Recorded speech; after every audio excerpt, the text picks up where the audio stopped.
The Chucky franchise is one of the most storied in all of horror, and it contains a treasure trove of hidden secrets spanning its 5 decades of content. From family secrets in Child's Play to federal codes in Chucky Season 3 and everything in between, stick around to the end of this video. The movie begins in Chicago, where serial killer Charles Lee Ray is fleeing from the police. I heard online somewhere that the name Charles Lee Ray comes from combining the names of serial killer Charles Manson and assassins Lee Harvey Oswald and James Earl Ray. And I only wish that he actually would have succeeded in taking over Andy Barclay's body, because that would have made him Charles Barkley. Apparently, before Jimmy Wong was on Feasts of Fiction, he also ran his own Cantonese restaurant, outside of which Charles Lee Ray gets shot. Anyone find it a little strange that he bleeds more in his doll form than he does as a human?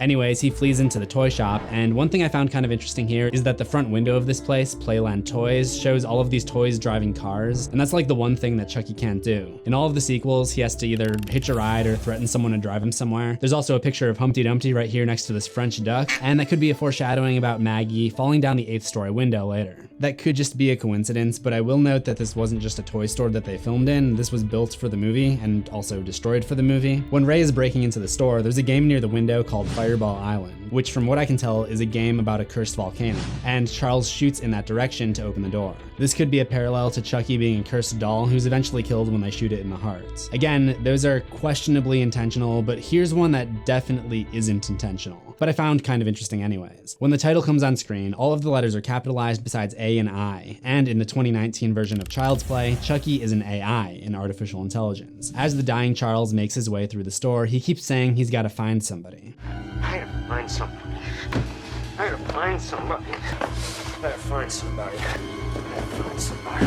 Then when he knocks over the stack of good guy dolls, he looks surprised, as if an idea has just hit him. I think he memorized the voodoo incantation with the intention of transferring his soul into another human in case he ever got in trouble. But since there were no humans around, he figured his best bet was to try to send it into the doll, and by a stroke of luck, it worked. He even tells John Bishop later that he was kind of surprised that it worked. The next day is our protagonist Andy Barclay's birthday. He gets up early to watch his favorite show, Good Guys. Rollers. No one will play with me. Uh-oh. There's a friend in me. Hey, cheer up. Who are you? I am Dr. Rabbit. No, but what I actually wanted to point out was that the kid in this cartoon has a target on his chest, just as Andy becomes the target of Chucky after learning that he's the only one that he'll be able to transfer his soul into. Andy isn't interested in the show though, because he's apparently already seen it, so he returns to the kitchen so he can continue being a complete brat.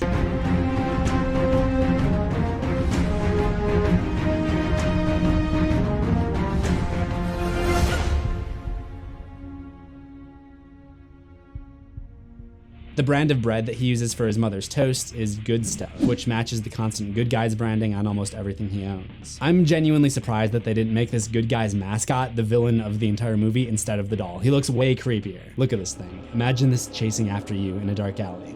Would have been way better. At the end of that commercial, we hear the following. Brought to you exclusively by Play Pals, makers of Good Guys and other fine toys. Found in toy stores throughout the greater Chicago area. Play Pals would later play a more prominent role in the sequel, Child's Play 2, though there looks to be an error later in the movie where it says Play Partners Toys on the Good Guys box instead of Play Pals. Close enough, I guess. Speaking of errors, when Andy sees that commercial, that's the first time he's hearing about the Good Guy doll. Wow.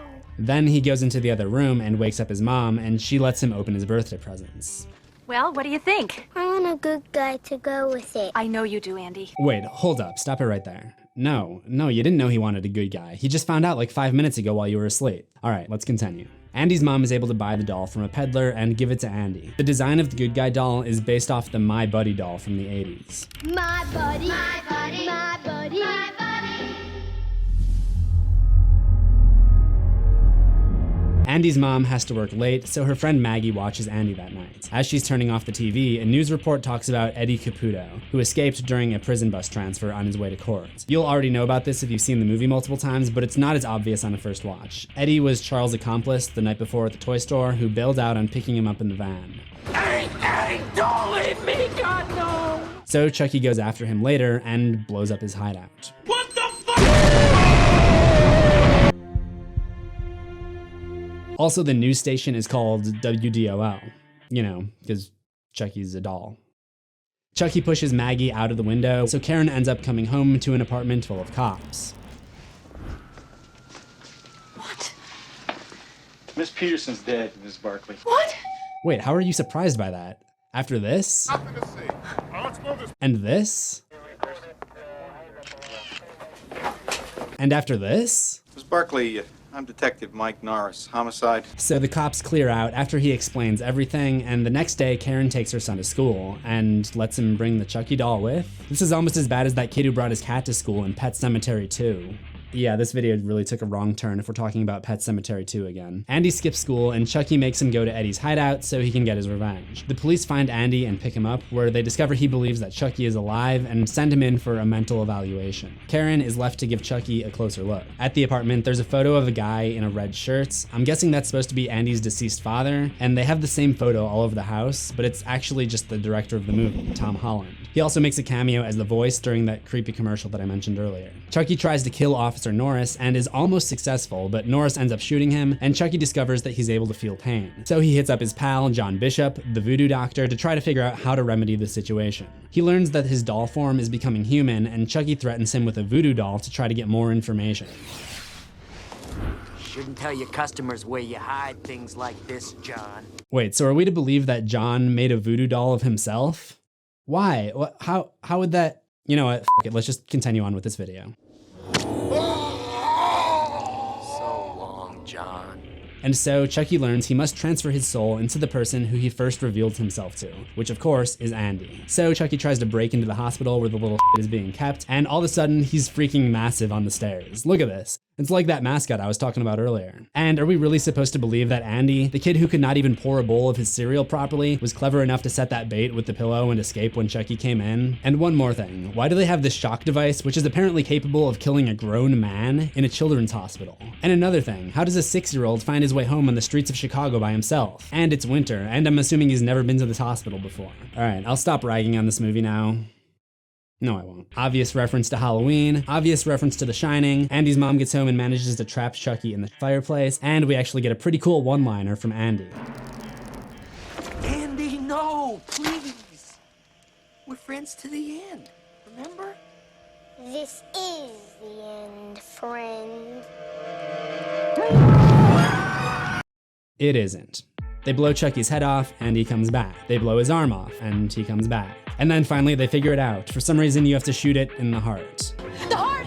Shoot him in the heart! Cue the Bon Jovi end credits song. What? No shot through the heart? Are you kidding me? This was the 80s. That song came out like 2 years before this. It would have been perfect. All right, whatever.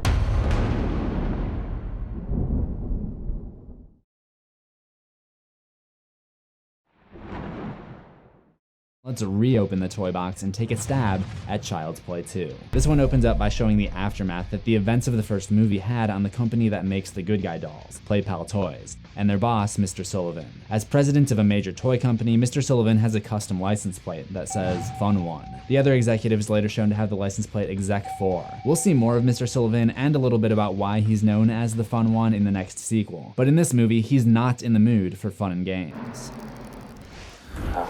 Hi, I'm Chucky. I'm the Lakeshore Strangler. Now I'm gonna kill you. Something like... Well, something like that. The opening title this time takes on a new look compared to the previous movie. This time it looks a lot like the font seen on the badges that the employees of PlayPal Toys wear. The Chucky doll from the last movie is cleaned up and restored using a variety of instruments, including actual dental tools, which reminds me of that one guy from Toy Story 2 who's apparently big with the ASMR community. The part where he paints Woody's shoe with the paintbrush. Oof. And I thought I was the only one who was satisfied by this scene. This is my favorite scene from Toy Story 2. It's so aesthetically pleasing. Oh my god. Okay, enough of that. But this is one of the many connections between the two franchises, such as the protagonist being a kid named Andy and the 2019 installments sharing a release date on June 21st. The new Child's Play even has a poster that's mocking its Pixar counterpart. So Chucky's body is restored. I don't really know why they felt the need to fix up this particular doll. They could have just produced a new doll named Chucky and shown that to the stockholders instead. It would have been a lot less work, but no, they had to go with the cursed one. And of course, things go wrong. Oh, shit. Here we go again. We're then reintroduced to Andy Barkley, who's now at a foster home after his mom was put away in the loony bin. Andy has a bad dream about Chucky. You know, dreams can't hurt you. Dreams aren't real. Right? Apparently this guy's never seen A Nightmare on Elm Street. Andy ends up getting adopted by The Simpsons. No, not those Simpsons. We'll save them for my Treehouse of Horror episodes of Things You Missed. These Simpsons are known for taking many foster children over the years, and their walls are painted in baby blue and pink, the colors commonly associated with a nursery to reflect that. Andy takes a look around the house. You like it? Uh-huh. It's been in my family for 3 generations. My grandmother gave it to my mother, and my mother gave it to me. And who are you gonna give it to? Dang, this kid just lit her on fire. It would not be long before she got her revenge though. I made those curtains just for you. I bet blue is your favorite color. So let me get this straight. You made the curtains specifically for Andy, and yet you left a good guy doll in the closet knowing full well that he has PTSD with the good guy dolls. I mean, what the hell is that? Also found in the closet is this skateboard known as the Nash Nightmare board from the 80s. It's decorated with a character that looks a lot like Jason from Friday the 13th, and the name Nightmare board is a bit of a nod to Freddy Krueger's franchise that I mentioned a minute ago, A Nightmare on Elm Street. The other faces on the board just seem to be generic horror characters. That night, Chucky tries to get more information about Andy Barkley's location, and he calls the foster home. A little boy named Sammy asks the caretaker to play a game called Red Light. I wanna play with mine. No, Sammy, I don't want to play red light now. This is one of the many references to traffic lights in this movie. Andy has a shirt with traffic lights on it, and there seems to be an emphasis on them in some of the shots. I'm not 100% sure what the meaning of these are, perhaps just a hint that Chucky will be riding in vehicles during the climax of this movie. Also, the blood red phone that connects Chucky to the foster home lady could be a clue about later. Andy's new foster mother reads him Hansel and Gretel as a bedtime story, but she gets West Dakota level lazy and just kind of skips to the happily ever after part. Where they all lived happily ever after. No, they don't. Well, they do for now. We'll finish it tomorrow night. I almost wonder if this is kind of a clue that maybe at the time Child's Play 2 was made, it was supposed to be a trilogy. We get our happily ever after at the end of 2, but in reality, we finish things up in 3, where Chucky is finished off once and for all. We now know that doesn't happen, but it does hold true to this era of Child's Play movies being a set of 3. After Child's Play 3, the series totally shifts towards full comedy, and the movies take on a different naming scheme. I think a lot of people see the first 3 as a set, then Bride and Seed as a set, and then finally Curse and Cult as a third era. When Chucky buries the other good guy doll known as Tommy, he uses a toy shovel, which is in line with the good guy accessories seen being sold in the first movie. PlayPal Toys unknowingly gave Chucky a whole arsenal of weapons, it seems. Andy's new parents are concerned by his behavior and have a discussion about him in the kitchen.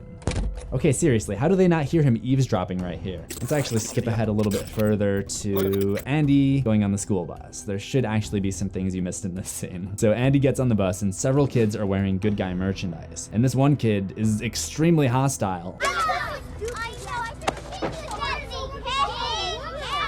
Wow, what did Andy do to you, dude? Andy's teacher, Mrs. Kettlewell, reads a story to the class. She's reading Pinocchio, the tale of a puppet who's turned into a real boy. A clear parallel to Chucky being a toy who's turned into a real human at the end of the movie. Chucky sabotages Andy's schoolwork, earning him detention after school. Are you kidding me? The teacher locks him in there? What if there's a fire? What if there's a gas leak and he needs to get out? Yeah, not the best idea. So when Chucky kills her with a ball pump, if you were wondering what that was, she almost kind of deserves it. Andy's able to get home safely though, and Mr. Simpson is getting fed up with the stories about Chucky. Open the door. Open it! Open it! Hey, Vsauce. Michael here.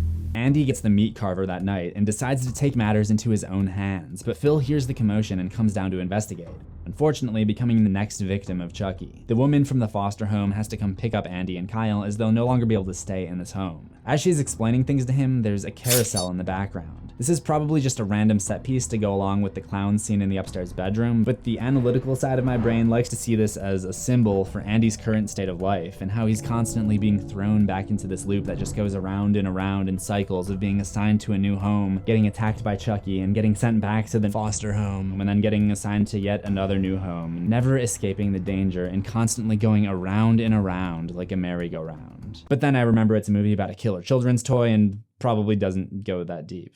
Kyle discovers the other good guy doll that Chucky buried earlier, but gets ambushed by him before she can do anything. He forces her to drive to the foster home, but they get pulled over on the way. Lucky for her, the cop is a fan of good guy dolls, I guess, and he asks what the doll's name is. Chucky. Hold up, how would the cop not realize something was up here? I mean, they've already established that the events of the first movie were all over the news, and I imagine that the company would not continue to name any dolls Chucky after their little PR disaster. Well, anyways, he doesn't seem to notice anything's up, and Chucky makes it to the foster home where he pulls the fire alarm to try to smoke out Andy as quickly as possible. The kids file out, and I noticed many of them are wearing good guy shirts. Again, you'd think they might be encouraged not to wear those because of the whole Andy PTSD thing. Seems a little bit rude. Also, one of the kids had on a Bon Jovi shirt, which I just now noticed, and coincidentally has nothing to do with the fact that I said Bon Jovi would have made a perfect closing track for the first movie, even though they didn't put it in. I swear, I didn't plan this. I literally just noticed the Bon Jovi shirt during this video. So Andy freezes on the stairs when he spots Chucky. Not sure why he doesn't just stay with the group. It probably would have been a lot safer since Chucky doesn't like to reveal himself as a living doll, but as we all know, Andy isn't the smartest kid either. So Chucky kills that lady and escapes with Andy. Whatever kid drew this dinosaur was obviously very confused. This is clearly not a T-Rex. Actually, it was probably Andy who drew that. Now, there's one part at the newspaper truck here that I need to pause at. Not to explain a thing you missed, but rather so I can say, duh, bears. So Kyle is chasing Chucky and Andy because this movie has character arcs, and I guess she actually cares about the little snothead now, and she runs the truck driver off the road, and it just happens to be right near the factory. So, one obvious Indiana Jones reference later, we're inside the factory. This is actually the best part of the movie, so pay attention. Chucky does the voodoo spell on Andy once again, causing the storm clouds to roll in. Tom Skilling must have been losing his mind during these movies. The spell doesn't work because Chucky was too late and he's already become a human. So he goes for the next best thing, revenge. Okay, but actually right here we get a better look at the box, and it's the same mistake from the last movie where it says play partners toys instead of play pals. We also get a better look at the side of the box, which notes that batteries are included. The working title for the original Child's Play was Batteries Not Included, but then I guess they decided they wanted the batteries to be included for the whole plot point about Andy's mom realizing that Chucky was operating without batteries, so they changed it and added this to the box. As Andy and Kyle run away, I noticed this box is already ripped, but they haven't even done anything over there yet. Talk about bad quality control, play pal toys. Andy and Kyle flee up this ramp, and Chuckers gets the old arm trapped under this gate. Not sure why he doesn't just open the gate. I mean, he's shown some strength in the past and really doesn't look that heavy, but he decides, you know what, I'm pulling my arm off. Maybe he really wanted to have a knife for an arm and he did it on purpose. Like ever since he was 7 and he realized his punches don't do that much damage, he just decided right then and there, when I grow up, I'm gonna have a knife for an arm, and there's nothing you can do about it, Mom. So then we get to this machine, which apparently produces mangled up monster toys, and they staple Chucky down to it, and he seemingly dies. Except this is a Child's Play movie, and like the previous one, he comes back. So they melt him alive, and he comes back. This time they blow up his head, and I guess that worked, and it just ends pretty abruptly.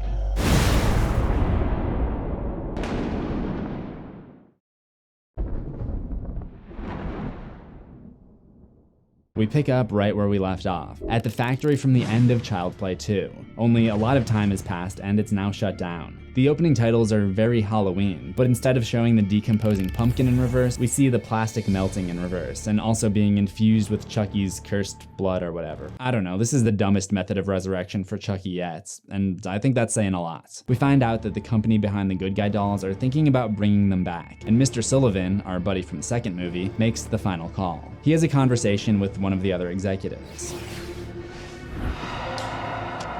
Well, if there's nothing else, I'm gonna get going. It's just my wife's expecting me. It's our anniversary. This is a direct parallel to the executive who gets killed early on in Child's Play 2. The vodka. Oh, the vodka. Of course I remembered the vodka. 2-week anniversary. Think I forget the vodka? So apparently there's also a cut scene from that movie where he immediately calls his wife after that and tells her that he'll be home late. So I guess the 2-week anniversary is like how long he's been smashing his assistant. But back to Child's Play 3. Looking around Mr. Sullivan's office, there are a few set pieces that foreshadow the events that would later take place. For example, this Ferris wheel precedes the final sequence taking place at a fair. This toy army man is a hint that the movie will take place in a military school. If we pause as the camera sweeps by Mr. Sullivan's computer, computer, you may see a text document called Barkley.doc alongside some numerical information. This is the same computer that Chucky uses to find Andy's location, so it seems like the company may be keeping tabs on him to make sure he doesn't do anything to possibly damage their profit lines any further. That might be the creepiest thing in the movie, actually. Imagine this corporation secretly tracking your every move for 8 years after one of their dolls tried to kill you. I mentioned the potential mistake on the Good Guys boxes, where it said Play Partners Toys instead of Play Pals Toys, which is the name of the company. In this movie though, there seem to be more products with Play Partners listed on the box, so I'm starting to think maybe this was not a mistake. Maybe Play Partners is the parent company of Play Pals or something. Chucky attacks Mr. Sullivan using an army of his own toys, a fitting death considering he knowingly put a dangerous product on the market in the last movie. Chucky chokes him to death, and his line, just like the good old days, is a reference to him being a criminal known as the Lakeshore Strangler prior to the events of the first one. We catch up with Andy as he rolls into the military school, which looks like it's in Missouri based on this license plate. Too bad for Andy, because St. Louis is boring. Who would want to play in St. Louis? So boring. Yeah, So boring. Speaking of boring, the newspaper article that the Colonel has in Andy's file is the most boring and vague article I've ever read, and it actually just repeats the same paragraphs over and over. I guess when you force out 3 movies in 3 years though, this is the kind of quality you get from your art departments. That being said, there is something of note in the headline text, which reads, "Death still unresolved, mother under psychiatric care." This suggests that although we may not have seen it in the other movies, there may have been some uncertainty in the public eye about whether Andy's mom actually deserved to be institutionalized. If the case is still open, that means they may still be investigating. Andy is forced to get his hair cut for military school, and in the barbershop, there's some cadets whose locks are on display on the wall. Many of their names are jokes or pop culture references. I saw a Mr. Smells, Mr. Hertz, Stud, Wile E. Coyote, Bruce Willis, and Tommy Lee Jones. There's also a dartboard in the room behind Sergeant Botnick's head. This could be a symbol for him being Chucky's future target, especially considering the fact that Chucks has already used darts as weapons earlier in the movie against Mr. Sullivan. The sergeant tells Andy about how the Romans invented the military cut, so that their enemies couldn't grab hold of it in battle and slit their throats. That strategy didn't really work for him though, because he later meets his fate when he gets his throat slit by Chucky while trying to give him a buzz. As Andy's getting his trim, a Good Guys episode comes on TV, and it's the same episode from the first movie. We get to see a little more of it on camera this time around. We're back, and we're better than ever.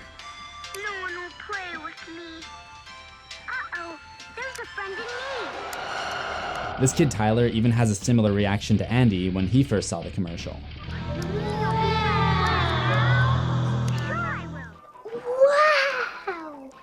Wow. So Chucky ends up mailing himself to Andy, but Tyler ends up opening the box instead. I have serious questions about how Chucky was able to wrap up this package, if he was inside of it, and then put that package in the mail, and pay for postage. But let's just ignore those things and get to the part where Chucky reveals his true self to Tyler and tries to do the ritual to possess his body. The Colonel shows up and interrupts things by taking Chucky away. I'll be back. I think this is kind of a Terminator reference. I'll be back.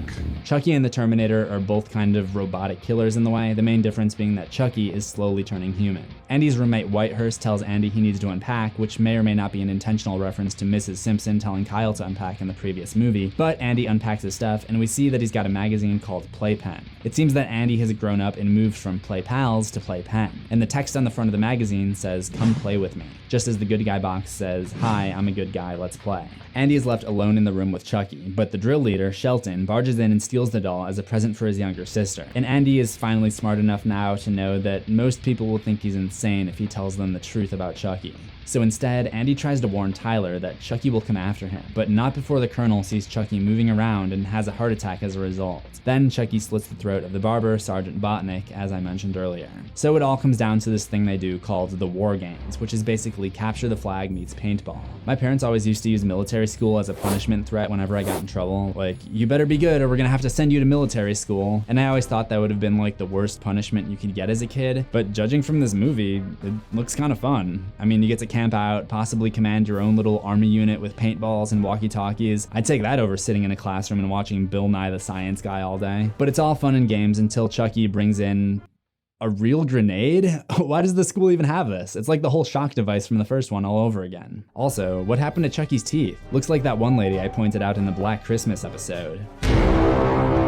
Anyway, after Chucky tries to kill them all with a grenade and Whitehurst takes one for the team, Tyler realizes, you know what? Maybe this Barkley kid was right. Maybe this Chucky guy isn't such a good guy. I mean, technically he is a good guy, Just forget I said that. Tyler flees to the fair, and Chucky makes him go into this dark ride called the Devil's Lair. And let me just say, this is an awesome looking ride. This is way above the quality I would expect from a carnival attraction. This is some Haunted Mansion level shit. Part 1 of this ride is in a graveyard, representing Chucky's numerous victims over the 3 films. Part 2 takes place in hell, representing Andy's personal hell of once again being hunted by Chucky after he thought it was over 8 years ago. Chucky's ritual is once again interrupted when he dives out of the way because he doesn't want to be seen by the people on the ride. But honestly, I don't know why. I mean, he's basically no different than an animatronic. He'd fit right in there. Then he gets his face sliced open by this Reaper's scythe, you know, because they used a real scythe to decorate this ride. But that doesn't stop him from making one more attempt to take over Tyler's body, during which Andy shoots him and blows off his arm, something that happens to Chucky in all 3 movies. After that, Andy shoots him in the heart, which makes sense because that's what worked in the first movie. But apparently that just doesn't work anymore, because, you know, continuity. So the key this time is to knock Chucky into a high-speed fan and let it shred him up. And the shot symbolically represents Chucky falling into the pits of hell. The movie ends on another symbolic shot. It's one that I was hesitant to bring up in my video on the second movie, the carousel. In the previous video, I talked about how the carousel represents Andy going around and around to different homes and never settling in because Chucky always comes after him and ruins it for him. So he continues to go around this endless circle. The music at the end seems to suggest that Chucky isn't done for good, with the carousel telling us that it's business as usual for Andy Barclay.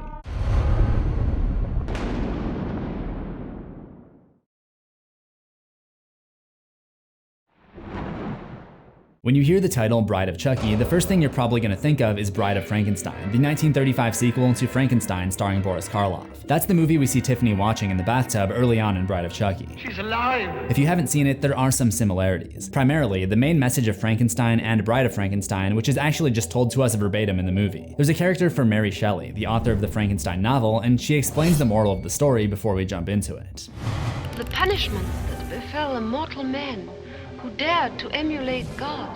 Bride of Chucky explores similar territory. Although it has no opening where Don Mancini just straight up tells the audience what the movie is about, it tells the story of Tiffany Valentine, who collects the pieces of the Chucky doll and stitches them back together to try to bring back her ex-boyfriend Charles Lee Ray, but ends up regretting it when she's treated poorly by him. I'm going to talk about the more specific homages that Bride of Chucky paid to Bride of Frankenstein, but there is another horror movie that, ironically, probably influenced Bride of Chucky way more. In both Bride of Frankenstein and Bride of Chucky, the revivals are triggered by electricity. The voodoo spell used to bring back Chucky involves a supernatural storm cloud issuing a strike of lightning. Then Chucky kills Tiffany by electrocuting her in the bath and uses the spell to transfer her soul into another doll. This time Chucky is stitched together by hand after Tiffany retrieved the pieces that were torn apart in the giant spinning fan at the end of Child's Play 3. This gives him a similar look to Frankenstein's monster, who is famously stitched together by his creator. In both movies, the titular couples don't end up getting along.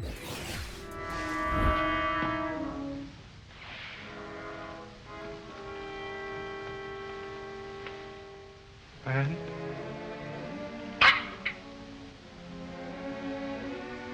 Friend?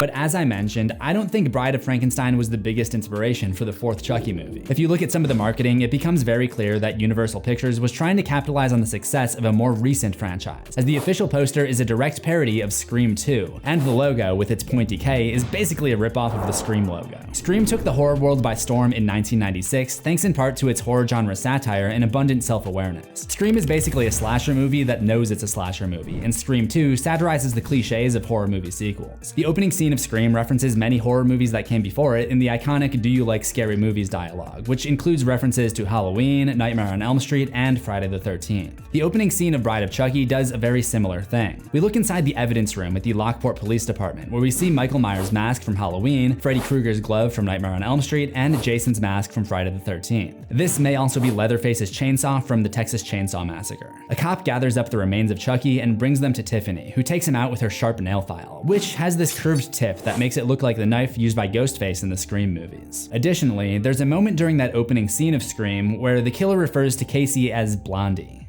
Can you handle that? Blondie. Chucky's bride ends up being a blonde woman whose soul gets transferred into a black-haired doll, so she bleaches the hair back to blonde while listening to Blondie. The name of the Blondie song is Call Me. The killer in Scream intimidates victims by calling them on the phone, and Tiffany hires her neighbor to transport the dolls and bride by calling him on the phone so that he doesn't find out that she's one of the dolls. Shout out to this guy for getting a couple horror movies into the top comment on the music video for Call Me. As I mentioned, Scream's biggest gimmick is that it's very self-aware. Now I don't want to spoil it by showing the clip in case there are people that haven't seen Scream, but if I did show the clip, it would be this. Corn syrup. Same stuff they use for pig's blood and carry. So it's important to note that the first 3 Child's Play movies weren't like that. They were just like regular movies. And now all of a sudden, after Scream, Chucky has become very self-aware. In fact, if it was a movie, it would take 3 or 4 sequels just to do it justice. And there are all of these horror movie references, such as Chucky's head spinning around 180 degrees like the scene in The Exorcist, the character Damien Blaylock being a combination of 2 characters' names from The Omen, Chucky telling Tiff to turn to page 217 in the Voodoo for Dummies book, which is the same as the haunted room number in Stephen King's novel The Shining, Jade asking David this question. David, you remember when you were seeing Brad Barker? Which seems to be a combination of Brad Dourif, who plays Chucky, and Clive Barker, who created Hellraiser. Hellraiser is also referenced after Chucky and Tiffany take out Jade's uncle, Chief Kincaid, by launching these nails into his face using the van's airbag. Why does that look so familiar? That would be because he now resembles Pinhead, the iconic character in the Hellraiser movies. Hellraiser came out a year before Charles Lee Ray originally died, so it might have been one of the last movies he ever saw. In fact, if we take a closer look at this article about his death, the newspaper reporter includes an interview with Mike Norris, the police officer from Child's Play. He describes the scene as being like something out of a horror movie. There are some other non-horror references, like Tiffany Spider being named Charlotte and Officer Norton referring to Jesse as Boogie Nights. One of the mysteries of the franchise so far regards the Haitian deity Dambella, who Chucky calls upon to give him the power to transfer souls. We've heard this Dambella chant many times before, but this time we see it in writing inside of Tiffany's Voodoo for Dummies manual. That means that an English speaker, such as myself, can properly translate it for the first time.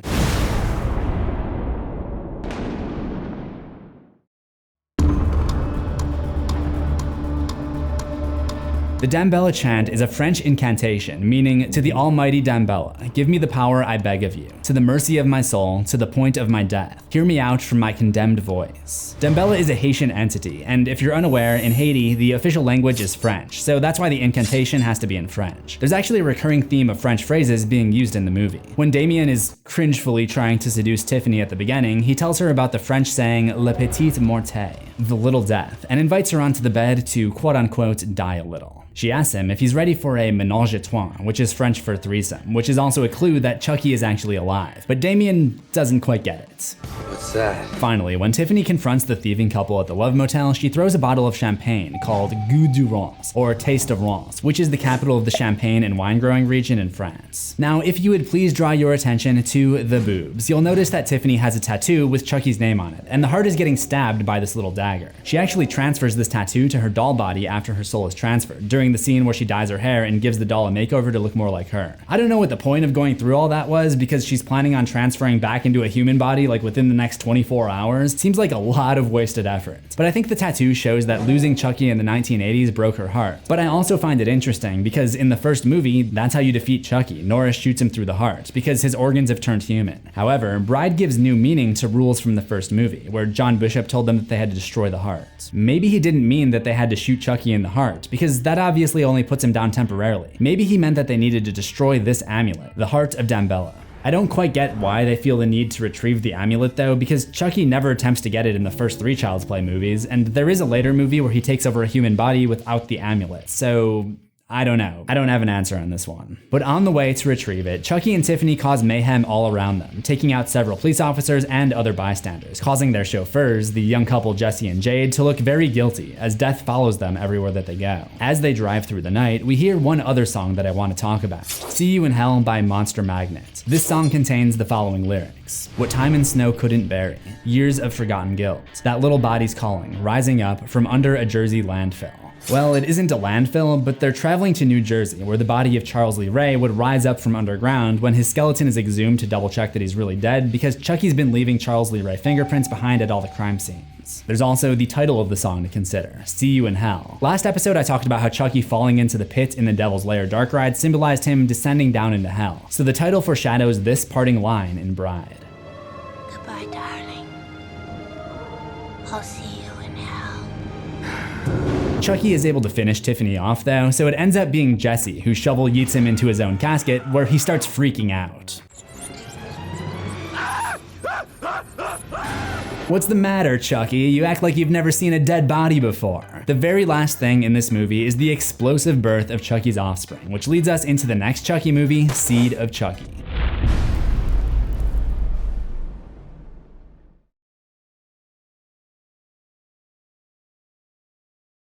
Seed of Chucky is a direct sequel to Bride of Chucky, following up on the explosive birth of Chucky and Tiffany's baby seen at the end of that movie. Like Bride, Seed would continue the trend of meta-cinema, drawing our attention to horror movie tropes and not being so subtle about its influences. I mentioned that this new direction for the franchise was a direct result of the Scream movies, having a huge impact on our culture. For God's sake, Chucky, drag yourself into the 90s. Right down to the new Chucky logo containing a spike, much like the letter M in the Scream logo. The new logo for Seed, which would be used going forward, is slightly changed. This time the Y is the pointy letter, making it look even more like the Scream logo. The opening scene pays homage to Chucky's slasher forefather, Halloween, by showing the scene through the point of view of the antagonist, just like Halloween's opening. But having a clear dependence on Halloween, in a way, is also another example of how Chucky was influenced by Scream, because if you remember in the original Scream, the movie that they all watch at Stu's party is Halloween, and many of Halloween's tropes come up during the events of that party. Dude, look behind you. Look behind you. Turn around. Behind you. Behind you. Bride was very much galvanized by Scream 1 and 2, but since then, a third Scream movie was released, and Seed of Chucky would look to it for further inspiration. The entire plot is set into action when Glenn sees the Made in Japan marking on his wrist that matches the mark that he sees on Chucky's wrist when the doll appears on TV to promote the movie that's being made about it. Thank you very much.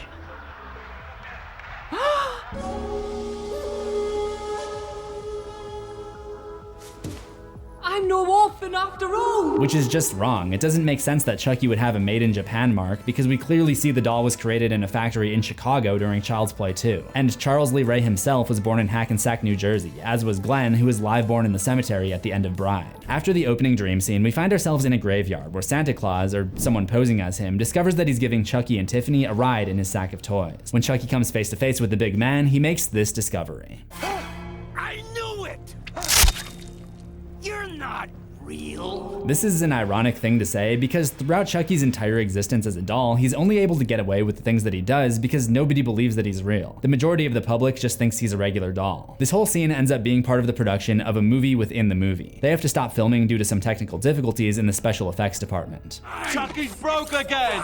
This is bloody ridiculous! This is a little nod to what famously went on behind the scenes of the production of the 1975 horror film Jaws, where the titular shark was an animatronic that was constantly breaking down and messing up the shooting schedule.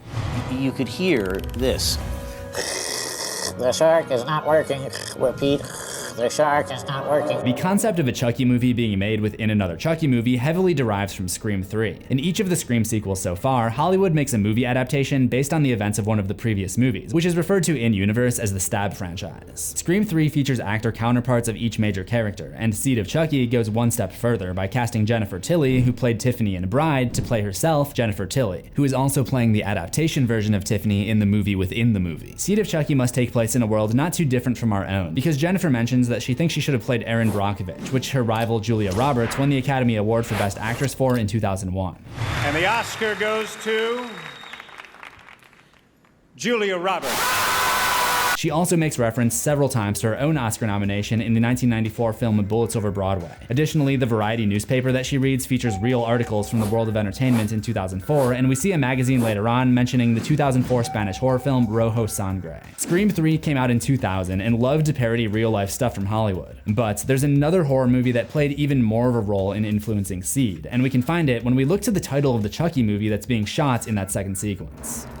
We're here in Hollywood, where production is underway on the new horror flick Chucky Goes Psycho. The movie they're making is called Chucky Goes Psycho, and this movie, Seed of Chucky, could be described as Chucky Goes Psycho. That is, the 1960 Alfred Hitchcock movie Psycho. In fact, the opening dream scene that I mentioned earlier features a woman getting stabbed in the shower and pulling the shower curtain down as she falls, just like the famous shower scene in Psycho that I think I've mentioned about 100 times on Things You Miss Now. There's also the fact that the ventriloquist act that Glenn is a part of in the beginning is put on by a guy named Sykes. For this next one, I've got to spoil the end of Psycho. It's one of the all-time great endings, so if you haven't seen it, go check it out first. If you have seen it, you already know that the motel operator, Norman Bates, has dissociative identity disorder, a mental condition causing a person to have multiple identities and sets of behavior that they switch between at various times. In Psycho, Norman switches between himself and his mother, Norma Bates, causing him to sometimes act as a hospitable civil male and sometimes as an evil, homicidal female. Chucky's offspring has a similar disorder. When Chucky and Tiffany first meet the kid, they're unable to determine the gender. Chucky names him Glenn and treats him as a male who isn't comfortable with any of the killing going on around him. But later in the story, he switches to female and assumes the name Glenda, which was given to him by Tiffany, and the female identity turns out to be a psychotic killing machine. Glenn, he's an angel, an absolute dream. But Glenda, she's a bad girl, Miss Tilly. A very bad girl. When assuming the Glenda identity, the child even dresses up in a white dress, just as Norman dresses up in his mother's robes. The seemingly endless waterfall of references does not end there though, and we still haven't even talked about this book and the rest of the things you missed.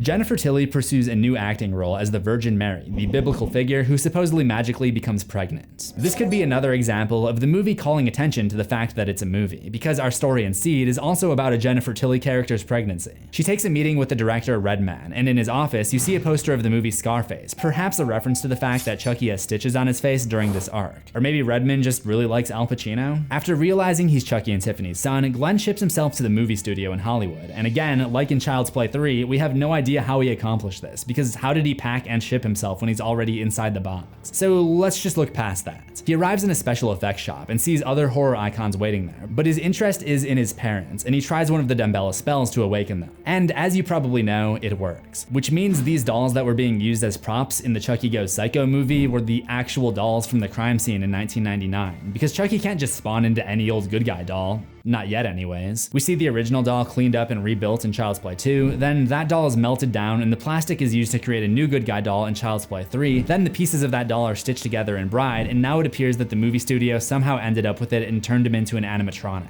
Chucky and Tiffany come up with yet another plan to try to transfer themselves into human bodies, but they also need a baby's body for Glenn to go into. Tiffany doesn't want to volunteer herself though.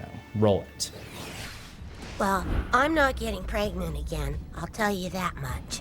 My mother always told me, once is a blessing, twice is a curse. I think this may be an intentional foreshadowing, because when the twins eventually do pop out later on, the first one is a boy, who according to the babysitter is an angel, and the second one is a girl, who is described as a very bad girl. So Chucky and Tiffany knock up Jennifer with a turkey baster. If this movie came out today, I'd probably be talking about how it drew influence from Don't Breathe, but I guess it's technically the other way around. I would think that impregnating her with Chucky's seed would cause the children to come out half doll, but I guess not. I'm not gonna dwell on it. Also, I don't know if you noticed this or not, but when Jennifer calls up her assistant, she's writing fake fan mail letters because Jennifer had mentioned earlier that she's basically jealous of the narcissistic pleasures of Hollywood stardom. Meanwhile, Tiffany wants to get rid of her addiction to killing to set a good example for the baby, and this book tells her she needs to make amends with those that she has harmed. We see her dial up a woman that she had widowed in the past.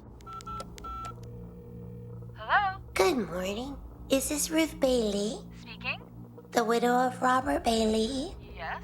Who is this? She's speaking to the wife of the police officer that we saw her kill in the opening scene of Bride, whose full name we later see on a news broadcast to be Robert Bailey. Amazing how they can call back a small detail like that, yet they're unable to remember the entire crux of the movie. The fact that dolls are not able to drive themselves kind of makes me crazy, because if it was possible to drive a car with two dolls, then Bride doesn't even need to exist. Sure, I'll steer and you can work the pedals. We're dolls, you dope! I can't see anything. Maybe we should slow down? No, you're doing great! And the book that Tiffany reads on kicking her addictions is just so poorly put together. They have this paragraph on the back, which was clearly just copy-pasted from somewhere, and it just cuts off mid-sentence once it's filled up enough space on the cover. And then the page she's reading, which is supposedly page 166, even though it clearly isn't, is the exact same text. We can clearly see that all of the other pages are blank, because the page that she's reading has colored bars on the top, but the other pages in the book just don't have that. This is just sloppy filmmaking. There's also a shot later where Tiffany's just fucking huge, like that one shot of Chucky in the original movie. You may remember one of the gags in Bride of Chucky was that Tiffany was a fan of the Tradwife TV personality Martha Stewart. In Seed, we see a follow-up on that. It's D-Day here at San Quentin. Who'd have thought it would ever come to this. They're executing Martha Stewart this morning. This is a reference to what at the time was a current event, but today may be forgotten. Martha Stewart went to prison in 2004 for investment fraud and lying in court, so this is just kind of a funny escalation of that. At one point, we see a bunch of phone numbers listed on Jennifer's landline. They're all 9-digit numbers as opposed to the usual 10 digits required for a phone number in the US, but the names are what interest me. The first one is Gates, which I imagine is the front gate of the movie studio, and the last one is Joan, the name of her assistant. The others are just first names, but they do all correspond to the names of crew members that worked on the movie. They're all common names, so they might not be crew reference Easter eggs, but I'm gonna go ahead and assume they are. The story winds down after Chucky decides he actually doesn't want to transfer into a human body anymore, despite spending the last 5 movies trying to do so. I'm one of the most notorious slashers in history, and I don't want to give that up. Because of Chucky's hesitation, the police are able to save the real Jennifer Tilly and get her to the hospital, where funny enough, nobody believes her story about the dolls being alive. In this sense, she's kind of the spiritual successor to Andy Barclay. And like Andy, she's not in the clear just yet, because at the end of the movie, Chucky shows up and smashes through her door with an axe, a clear reference to Jack Torrance's most famous scene in The Shining.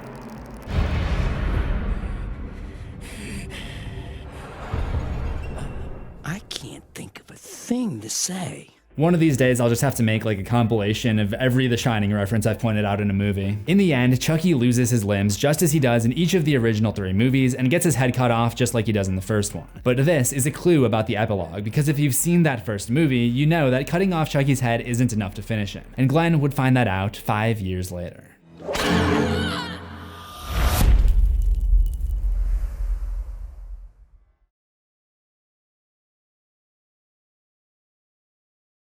The first shot of the movie shows us a delivery truck with Illinois license plates, but this movie doesn't take place in Illinois. This is actually a little sign for fans that Curse of Chucky would take the franchise back to its roots, that this entry would return to horror by focusing on suspense and psychological manipulation more in line with the first movie, Child's Play, which took place in Chicago, Illinois. Appropriately, this movie would honor the original in many ways, from new characters filling the shoes of classic characters, bringing back iconic kills, and even secrets hidden on computer screens and in the background of an old friend's apartment. For the first time in the franchise, we don't start with Chucky coming back to life, but rather by meeting our other characters, starting with a paraplegic woman named Nika Pierce and her mom, Sarah Pierce. We see that Sarah has some health issues because her bedside table is filled with anxiety medications and antidepressants. This is an important detail that comes back later and helps cast doubt on the idea that Chucky is really alive. In the original Child's Play, we as the audience know that Chucky is alive, but the adults in the story don't believe that he is. Curse puts its own twist on this by making the audience doubt that Chucky's alive. Obviously, if you've seen a Chucky movie before, you go into this one thinking that he is alive, just like all the others, but when we don't see proof of that until much later, you start to wonder if one of the human characters is simply using a good guy doll to cover up his or her own criminal actions. I just wish they would have left out this opening credit that says Brad Dourif as the voice of Chucky. I get why they have to put that in there contractually, but it would have been better if the movie made us doubt that this doll was the real Chucky and then hit us with that, surprise, actually it is Chucky. You could get rid of a couple other shots too to really go all in on the mystery aspect, but one thing you may have noticed was the elevator inside of Nika's house. It's the same kind of old-fashioned elevator seen in the Barclays apartment in the first movie. We also see a Chucky POV, which I don't think we've seen since Child's Play 1. We see Charles Lee Ray's human form that we haven't seen since the first one, and near the end of the movie, Nika stabs the Chucky doll with a knife, and the fluff from inside the doll shoots up in the air and then slowly floats down on her. It almost looks like snow. The first movie takes place entirely in the snow.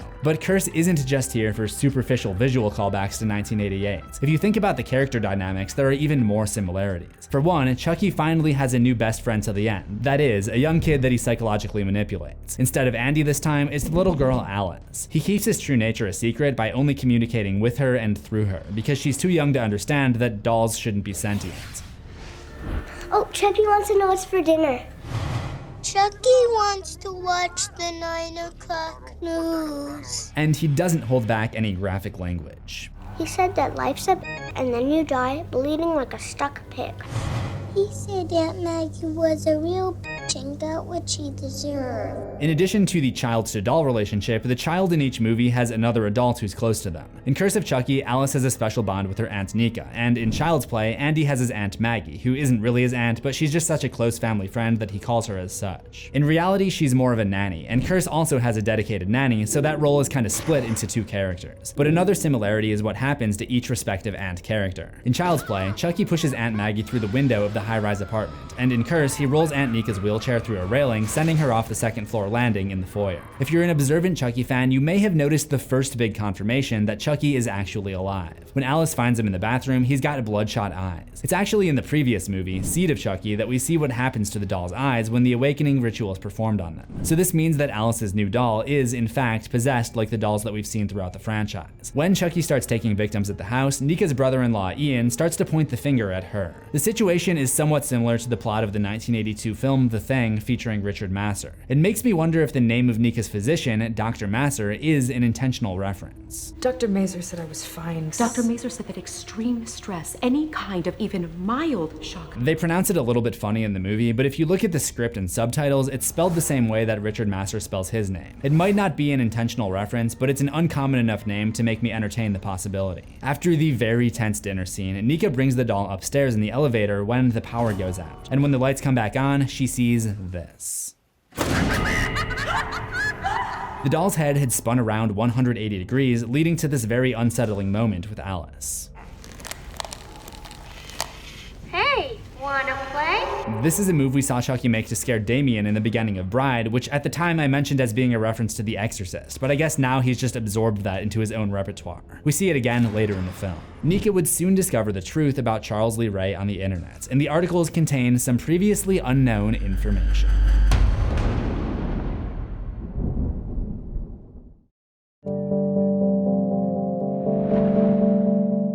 You may be wondering why this movie is called Curse of Chucky. It could be that this doll is cursed by the soul of Charles Lee Ray using voodoo, but that happens all the way back in the first movie.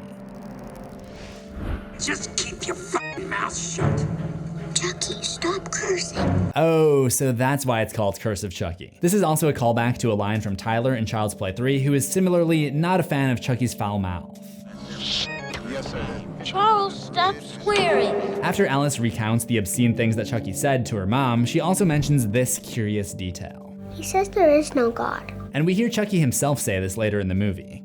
There is no God. Kind of a strange thing to say for someone who literally is only alive because an ancient voodoo god lent him some of his power. Has Chucky forgotten about that or what? I guess maybe what he meant to say was your god doesn't exist. The voodoo stuff is a smaller part of the story than ever before, but when we flash back to 88, the room that Charles holds Sarah Pierce captive in is decorated with voodoo artifacts, and the knife that he uses to maim her pregnant belly has a white snake on it. If you've seen my horror history episode on Dambella, the Haitian deity that Charles calls upon to transfer souls, you know that in the voodoo religion, Dambella is believed to be a white snake being, which we see briefly painted on Charles' wall in Child's Play 1. If you don't watch horror history, you're a fucking loser. Go back to rolling around in a bathtub full of Cheetos and eating them. Early on, Curse of Chucky focuses on building its own characters and atmosphere rather than continuing the story from the previous movies. When Nika contacts the delivery company to find out where the doll was sent from, she hears the words evidence depository, meaning that something happened between the end of Seed, where Chucky was in pieces around LA, and the beginning of Curse, where he's put together and mailed. I think we're supposed to assume that the police eventually collected the pieces and Tiffany acquired them and reassembled him, just like she did in the opening of Bride, where we see Chucky's remains locked up in an evidence room. The movie doesn't really acknowledge the older films at all until Nika researches the doll's past. The search results rank from most recent events to the oldest, starting with the Unsolved Los Angeles Homicide website that details the events of Seed, then the Niagara Falls and Hackensack homicide links, both locations that Chucky and Tiffany terrorized in Bride, then there's the Kent Military Academy homicide investigation from the aftermath of Child's Play 3, the Chicago double homicide case which involves Kevin and Joanne Simpson from Child's Play 2, and then finally the Chicago triple homicide, aka Aunt Maggie, Eddie Caputo, and Dr. Ardmore in Child's Play 1.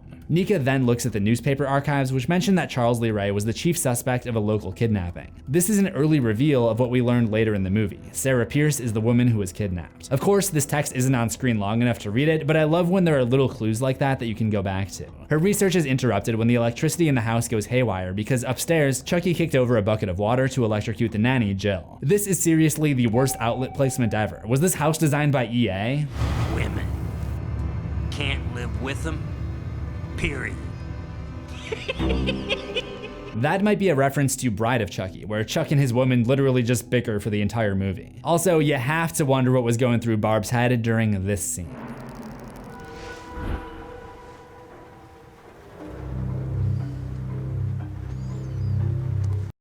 I don't know what Tiffany was complaining about in Bride. Okay, it's a knife. But this scene showcases one of the cool things about this movie, which is that Chucky has gotten better at being a killer doll. Gone are the days of him trying to overpower people who are 4 times bigger than him. Now it's all about surprise and psychological manipulation, which is honestly way scarier. And the choice to have Nika in a wheelchair is brilliant, because when there finally is a physical confrontation, her handicap really levels the playing field. In my previous episodes, I talked about how the Bride and Seed arc was influenced by the Scream franchise, but between the focus on suspense rather than violence, the twist ending, and the use of a disabled character who finds a way to use her disability to her advantage, I'm guessing that Curse might have been more inspired by the works of M. Night Shyamalan. Seriously, Nika using her own legs as an axe board is the biggest alpha move I've ever seen. I don't know why Ian doesn't try to stop the axe whatsoever, but whatever, Nika's the last one now. She uses that axe to cut Chucky's head off, something that happens to him in both Child's Play 1 and Seed of Chucky, but this time is notably different because his head just pops off like you'd expect a doll head to. There's no blood or guts, which means he probably hasn't been resurrected for very long and hasn't started to turn human yet, as he does in the other movies. Although the consistency with this rule is about as consistent as my Instagram posting schedule. As usual, Chucky getting dismembered does not slow him down, and he launches into a flashback of everything that led up to his original death in the opening of Child's Play. In his flashback, you can actually see the home video that the Pierce family watched earlier being filmed. I thought that was kind of a cool detail. The flashback also ties together some loose threads from the beginning of the movie. Remember how I pointed out the mother's medication bottles letting us know that she isn't well? In the home movie scene, Barb mentions that this started around the time that their dad passed away. A couple weeks before Nika was born. Mom was never the same after that. We're led to believe that one or both of these events affected Sarah's mental health, but the flashback shows us that it was actually her being kidnapped by Charles Lee Ray. He brings her sunflowers while she's in captivity, and this explains why she's seen painting a sunflower in the opening and why her attic is filled with artwork of these sunflowers. It's basically some kind of coping mechanism for the horrors that Charles subjected her to. Nika is just the next target in Sarah's family tree, but when the police arrive, Chucky goes into Barbie mode and she ends up getting blamed for all the murders. They could have ended the movie right there and I would have been satisfied, but what we get instead is an additional 6 minutes of fan service for enthusiasts of the Chucky continuity, and honestly, I'm here for it. And it's totally packed with interesting details, including the previously unknown fates of beloved legacy characters.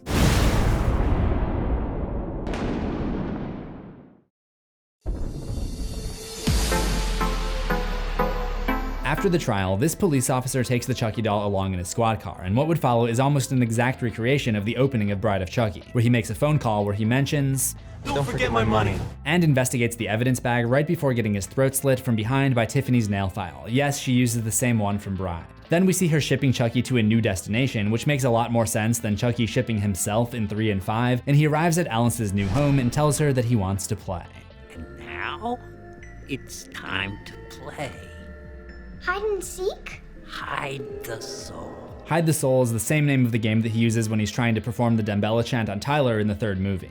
Couldn't we just play hide and seek? What do you call this game anyway?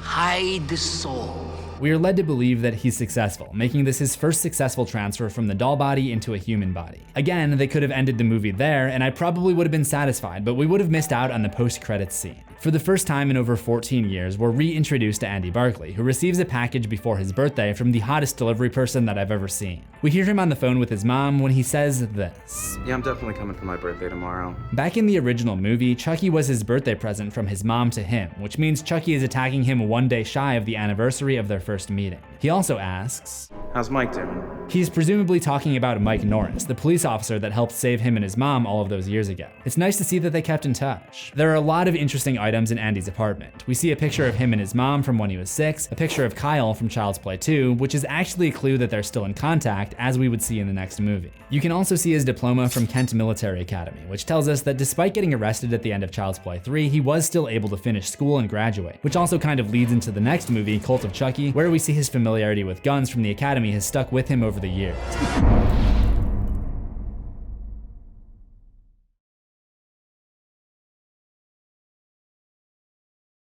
After meeting the adult Andy Barclay during the post-credit scene of the last movie, we're now introduced to his snowy cabin, which gives us little clues about how his character developed in the 14-year absence after Child's Play 3. It's obvious that he made himself a hunter and sports an impressive collection of firearms. Between that and this framed sweater from Kent Academy, the military school that he attended as a teen, it's safe to say that his time at the school had a profound effect on him. The Latin text at the bottom of the garment says "nunquam non peritus," which translates to "never unprepared," a perfect description of Andy if I ever saw one. Behind this frame is a secret safe. We only see him punch in part of the combination. If we assume that each number on the keypad has a unique touch tone, then we can use sound to figure out what the full combination is. 110011, which is binary for the number 3. Kent Academy is the setting of Child's Play 3, and Cult of Chucky is the first sequel to Andy's story in Child's Play 3, 26 years in the making. It's probably also no coincidence that the spare good guy doll that Andy keeps has short hair. This not only helps Andy differentiate his doll from the others, but might also be a nod to the fact that he and the other cadets were forced to maintain short hair at the academy. Additionally, during one bizarre dream scene, Nika sees this image of Chucky flash before her eyes. This is Chucky from Child's Play 3. Nika was not there for Child's Play 3, so this has to be for us, the audience. Cult of Chucky came on the heels of the darker, more serious Curse of Chucky. But despite having a similar visual style and bringing back Curse's protagonist, Cult kind of falls back into the old ways of facetious jokes and overt references. The film opens with Andy on a date, and it definitely feels like a conscious choice that he's chosen a redhead woman after living a life of PTSD from this redheaded doll. It's possible that Nika, who was also tortured by Chucky, befell the same fate, based on this off-color joke from her fellow inmate Malcolm. You still have a thing for redheads? However, it's not long into the date that Andy realizes she's aware of his tumultuous past. You Googled me. Oh, so Google does exist in this world? I only bring it up because they went to extreme lengths in the last movie to specify that the search engine that Nika uses is called internet search. And perhaps stranger still, later in this movie, we find out that Andy uploads content on the famous social media site Video. The date doesn't work out, so Andy finds himself home and cracking open a drink from the fridge. The brand of choice is called Bladies, perhaps a reference to Chucky's favorite weapon, his trusty blade. Yeah, Andy's on that beer and mayonnaise diet right now. Andy's safe contains a captured Chucky head, who, despite his situation, tries to bite Andy, prompting him to ask, "You wanna play?" Which is one of the phrases that the original good guy doll says in the original movie. Hey, wanna play? This is not the only time that Cult of Chucky echoes lines from the past. During the group therapy session at the psychiatric hospital, we hear one of the patients say, "Chucky did it." A line that Andy learned not to say a long time ago. Chucky did it. You did it, Chucky! Yeah, I did! So he admits it. Of course, this wouldn't be a post-Scream Chucky movie if there weren't some kind of franchise callback every 5 minutes or so. Let's make sure we've got them all covered. Anyone mind if we start with Child's Play 1? Oh, you do mind? Well, too bad. At the beginning, we see Nika receiving some kind of shock therapy. Okay, I don't even know if that's supposed to be a callback, but it's just nice to see that they invented a shock therapy device that doesn't kill you, since that unfortunate Dr. Ardmore incident in the first movie. After the treatment, one of the doctors pricks Nika with a needle and says, "See? From the waist down, she's a pincushion." Another form of pincushion is a voodoo doll, perhaps a reference to the fact that Charles Lee Ray obtained the power to supernaturally possess a doll using the art of voodoo in the first movie. Later on, when Chucky has infiltrated the hospital, he finds himself alone with one of the patients, Claire, who's strapped onto a hospital bed. The way Chucky scurries around her before taking her out is very similar to how he circles Mike Norris's crashed car in the original. When I covered that first film on Things You Missed, I talked about how I found this good guy doll mascot to be way creepier than the actual Chucky doll. Look at this thing. Imagine this chasing after you in a dark alley. Would have been way better. Well, I kind of got my wish in Cult during Nika's dream/hallucination scene, although instead of a dark alley, it's a bright hallway. But seeing this giant Chucky is probably my favorite part of this movie. Also, take a closer look at the reflection in the giant Chucky's knife. This is the human form of Charles Lee Ray, who we've seen in the original movie and in the flashbacks during Curse of Chucky. Finally, the story in Cult ends with Andy voluntarily entering the asylum to try to save Nika, but he ends up locked in solitary confinement as a result. This isn't the first time he's been here, as way back in Child's Play, he was locked up in a children's mental facility, and the way he slides into a sitting position against the wall mimics the exact response that he had back then. But that's just the Child's Play 1 references. We've still got to talk about all the secrets linking Cult to the rest of the franchise, the hidden text on these tombstones, and the rest of the things you missed.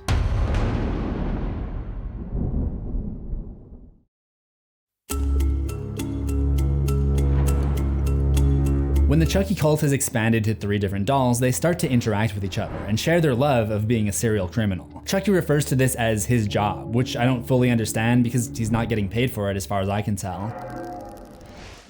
And I love my job, especially the look on my victim's face when they realize in that final moment that it's all really happening. A children's toy is actually beating them to death with a yardstick, or setting them on fire, eviscerating them. All actual examples. We've seen a couple of these. The yardstick is from Child's Play 2, where Chucky gives Andy's schoolteacher a little after-school punishment. The fire comes from Bride of Chucky, where we see him set a cop car ablaze. I don't really know who he eviscerated. It could be an off-screen death. There are a lot of other Bride of Chucky references though. For example, when Claire is restrained on the hospital bed, Chucky uses an oxygen tank to shatter the glass ceiling above her, and it is actually the falling glass shards that do her in. This is effectively the same kill as the one that Tiffany committed at the Honeymoon Suite Motel in Niagara Falls, where she throws a champagne bottle at a mirror on the ceiling. The main concept of cults revolves around Chucky's new ability to inhabit more than one body at once. He claims the spell comes from voodooForDummies.com, the online version of the spellbook that Tiffany uses in Bride. At one point, we see 3 Chucky dolls all possessed by Charles Lee Ray's soul at the same time, and when Nurse Carlos comes into the room and sees what's going on, all of their heads turn simultaneously to face him. The short-haired Chucky's head does a 180-degree spin, something that we saw in Bride and nearly every entry since. There's another Bride reference not long after, when Tiff arrives and slits the throat of a cop from behind. This one might actually just be a security guard, I'm not really sure, but this is the 3rd time that we've seen her do this. Some things never change, though. A true classic never goes out of style. The one movie that doesn't get a lot of love in cults, thankfully, is Seed. When I talked about Seed, I mentioned how the opening is very similar to the opening of Halloween. A little bit of Chucky paying homage to his slasher forefather. Cult also has a beginning that's similar to Halloween, just for the fact that very early on we see a patient transfer. Several Halloween movies have a patient transfer at the beginning. In particular, Halloween 4 begins with Michael Myers being moved to a lower security hospital, which is exactly what we see happening to Nika when we first see her character in Cult. Finally, we have the last movie, Curse of Chucky. There's not much in terms of things you might have missed since, come on, this was only one movie ago. However, when we first see Nika in the cafeteria at Harrogate Hospital, the scene opens with a top-down shot on this bowl. It's gotta be a callback to the dinner scene from Curse, which used the same camera angle and left the audience to guess whose meal was poisoned. In addition to its connections to Chucky movies of the past, there also seem to be links to the future. That's right, I'm talking about the Chucky series Season 1. But I'm gonna come back to that later in this video. First, I wanna take a closer look at the opening title sequence, because we haven't done that yet. We are shown various headlines recapping the events of Curse. If you look at the author of this one, it says LaDonna Kettle Bonham. This is probably a family member of Jeremy Bonham, who's listed in the movie's credits as the animator of the main title sequence. The other one is by Surya Cassidy. I'm guessing if you switch those words around to say Cassidy Surya, you would have the wife of the title designer, Martin Surya. The hospital has its own graveyard on site, and there are a bunch more crew reference Easter eggs, including costume designer Patricia J. Henderson, property master Mark Stratton, assistant production coordinator Aaron Graham, assistant set decorator Robert Kessler, accounting clerk Heather Wiebe, payroll accountant Tracy Phillips, first assistant director Douglas Mitchell, accounting clerk Tammy Gibson, and art department coordinator Donna Jenkins. Yeah, there's always a lot of crew reference Easter eggs when we're dealing with gravestones and memorials. I learned that from my Final Destination videos. Here in Cult of Chucky, one of the mental patients, Madeline, believes that the Chucky doll is her baby during an episode of schizophrenia. I'm your friend to the end. You know, Chucky, a boy's best friend is his mother. If you've seen Psycho, you probably recognize that line. Well, a boy's best friend is his mother. But it would be a different movie that served as kind of the base movie for Cult of Chucky, only this time it wouldn't be a horror movie. Early on, Nika receives a pack of juicy fruit gum from this nurse. This brings to mind a well-known scene from the 1975 film One Flew Over the Cuckoo's Nest, where the main character, McMurphy, offers his seemingly mute inmate some juicy fruit, which leads to him discovering that he was faking it. He actually can hear and speak. Nika's situation at Harrogate is kind of similar, only she's not really faking it, she was actually forced to believe that she's crazy because nobody else will believe that Chucky is alive. The character Madeline also tries to snuff Chucky out with a pillow at one point, which is something that also happens in One Flew Over the Cuckoo's Nest. I'm not gonna spoil it. If those two scenes aren't enough proof that Harrogate is based on the hospital from One Flew, Chucky basically calls it out when he shows up there. Jesus, cuckoo's nest. Believe it or not, that is not the most obvious reference in the movie. You sound like Hannibal Lecter. Can't believe they canceled that show. I guess the story there is that the creator of Child's Play and Chucky, Don Mancini, worked on the Hannibal TV series during its final season, so he was upset when the show got canceled. However, I guess that his short time on that show ended up inspiring him to bring Chucky to the small screen, so maybe it all worked out in the end. Speaking of which, as Dr. Foley and Nurse Carlos are treating one of the patients, they engage in a little small talk, which contains an interesting and potentially significant detail.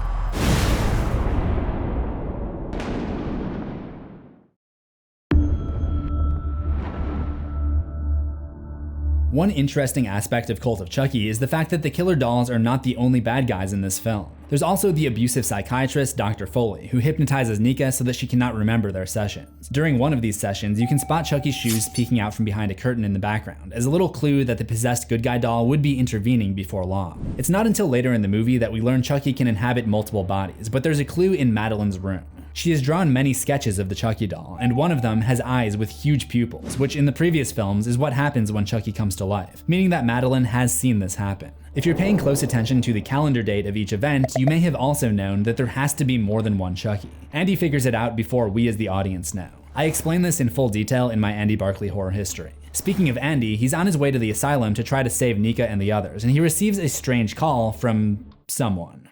Tiffany? Jennifer? Even I lose track. She leaves a one-word clue from Chucky, and Andy is supposed to know the meaning of it. The word is disembowel. Andy's plan is to hide his gun inside the short-haired Chucky to get it into Harrogate, and then disembowel him to get it back once inside. However, Chucky and Tiffany don't know that, so what's the deal here? This part has always confused me. The best sense that I can make of it is that Chucky was threatening Andy, basically just implying that he plans to disembowel him. And it's just an ironic coincidence that Andy turns the tables on him. If anyone has a better explanation, let me know. Also, when he does break open the Chucky doll, we can see all the brains and guts and stuff, even though this Chucky doll has only been alive for like under an hour. It seems like the amount of time it takes for Chucky to turn human can be really inconsistent. For reference, in Child's Play 2, it takes about 48 hours for Chucky to turn human after being reincarnated, but in Curse, he doesn't turn human for the entire movie. But let's get back on topic. Dr. Foley. He's about to give some kind of treatments to Claire when he says this. Hey, how's Jake? Nice hanging in there. Thanks. The next Chucky installment would be the Chucky TV series, where a character named Jake Wheeler loses both of his parents. My first thought is that Carlos somehow knows Jake Wheeler, and Dr. Foley is asking how Jake is holding up after the death of his father. However, after spending all day trying to piece together the timeline using the new information from season 1, I think maybe it's possible that he was asking about Jake's mother, who would have died 2 years before Colt in 2015. If you're confused at all about the Chucky timeline, watch this video where I explain all of it. Of course, another possibility is that Dr. Foley is asking about a different person named Jake, and I agree that is the easy explanation, but it doesn't account for this part, where Chucky knocks out Dr. Foley and tries to get Nika to finish him off with the bottle. I'm not a killer. This is part of a different voodoo ritual, where Chucky's aim is to corrupt an innocent to get them to kill. In other words, Jake Wheeler wasn't the first one he tried to corrupt, it was actually Nika. At the very least, this proves that Don Mancini kind of knew what was going to happen in season 1 at the time that he made Colt. So it's not out of the question that Dr. Foley actually was asking Carlos about our Jake. Also, the actor that plays Dr. Foley is Michael Theriault. He also plays Lexi's dad, Nathan Cross, in the TV series. It's definitely a different character, so maybe the character he plays in the series is a relative of Dr. Foley, which would further connect these two communities, but that's just speculation. However, since Chucky is unable to get Nika to kill for him, he does the next best thing and takes over her body. And this obviously leads into the events of season 1, but first, we gotta talk about that post-credits scene. For the first time since Child's Play 2, we see Andy's former foster sister, Kyle, and when she appears, she's wearing the same hat and outfit that we saw her in when she first appeared in that movie. Chucky and Tiffany do leave the hospital, but He'll be back. He always comes back.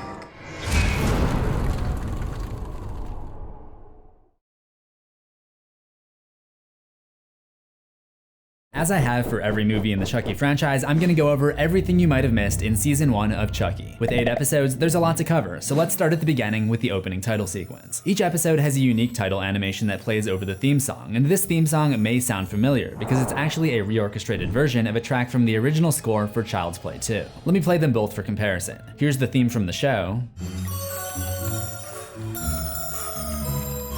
And here's a clip from Child's Play 2. I'll take out the dialogue so you can just focus on the music.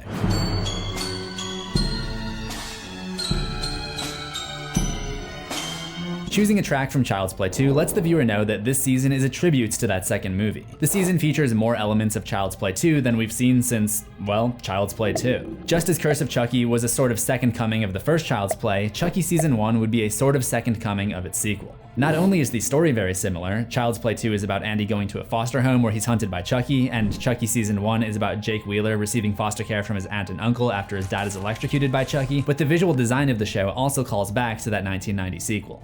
Chucky's look, we've taken a lot of pains to mimic the specific look of the doll himself from Child's Play 2. I was just talking to someone who said it's the creepiest version, but weirdly also the cutest. In this featurette, series creator Don Mancini explains why he chose the second movie as an inspiration for the series. I've heard over the years from fans telling me that Child's Play 2 is their favorite. Now with the TV series, it was the perfect opportunity to dig into where those characters are now, 30 years on. This was the first time we got to see Andy and Kyle work together since then, and the show even uses their original actors, Alex Vincent and Christine Elise. Kyle even brings back her signature hat from that movie. There are many, many more parallels and Easter eggs I can point out, so let's go through the series and explore all of its secrets. A lot of times when a series gets a reboot, fans have to say goodbye to any hopes of revisiting the original continuity. The Chucky franchise got that reboot with Child's Play in 2019, but the original voodoo-powered Chucky was not ready to give up the spotlight. Don Mancini, who has been with this franchise since the beginning, had been doing some work in TV on the show Hannibal, and was inspired to try Chucky as a weekly show as well. Now, instead of an 80-minute movie, we have a 6-hour season to analyze, which means there's more room for a ton of things you missed. The series opens with this POV shot of the young Charles Lee Ray going upstairs and seeing his mother combing her hair. This is the first of many homages to the Halloween franchise. The original Halloween opens with the POV of the young Michael Myers going upstairs and seeing his sister combing her hair in the exact same fashion. We've seen Chucky films steal Halloween openings before. Seed of Chucky has pretty much the same opening, and Cult of Chucky has a psychiatric patient transfer at the beginning, much like several Halloween movies. So there are always a lot of Halloween references in Chucky movies, just because Michael Myers is like a supernatural slasher forefather to Chucky. But this time there are even more than usual because the series takes place around Halloween. By the way, can you guess the only other Chucky film to take place in October? It's Child's Play 2. Another Halloween reference is the inclusion of a character named Dr. Mixter. This brings to mind the Doctor from Halloween 2. Try to relax, Lori. Dr. Mixter will have you stitched up in no time. I'm sure it's no mistake that when we first hear Dr. Mixter's name brought up by Lexi's mom, she's actually speaking about Halloween, the holiday. Besides, Dr. Mixter says that Halloween is the perfect opportunity for you girls to bond. By the way, this is not the first time that we've seen a Chucky character named after a Halloween character. In Child's Play 3, we met Colonel Cochran, who is named after Connell Cochran from Halloween 3. Another parallel can be seen in episode 2, where we see a flashback to Charles Lee Ray in 1965, where he dresses up as a clown for Halloween. In the movie Halloween, Michael Myers also dresses up as a clown for a Halloween night in the 1960s. In that same scene, we see Charles bite into an apple with a razor in it. A kid in Halloween 2 does the same thing. I'll note that this might not be a reference to the Halloween 2 kid, it could just be about the urban legend that the Halloween 2 kid is based on. It's the same thing with Lexi and her sister. Lexi has plans on Halloween night, but her parents tell her that they're going out, so she has to babysit Caroline, and she's annoyed. I found myself wondering if this is supposed to be a reference to Halloween 4, where Rachel Carruthers is forced to babysit her adoptive sister Jamie while her parents go out on Halloween night, thus ruining her plans for the evening. There might be another Halloween connection involving Lexi and her sister the next night when she's putting Caroline down to bed, and Caroline asks her to sing a lullaby. Bedtime, you have to sing to me. So Lexi sings Don't Fear the Reaper by Blue Oyster Cult, the same song that Lori and Annie listened to in the car in Halloween 1. And as much as I like the song, I'm getting pretty tired of hearing it in movies and TV. We already heard it in Halloween, Zombieland, Gone Girl, and Scream. And that's just covering the movies that I analyzed here on Things You Missed. Forget the other 76 productions that it's been in so far, according to IMDb. In the flashback where we see the death of Charles Lee Ray's parents, his mom tries to hide him in a shuttered closet, just like the one that Laurie Strode hides in Halloween.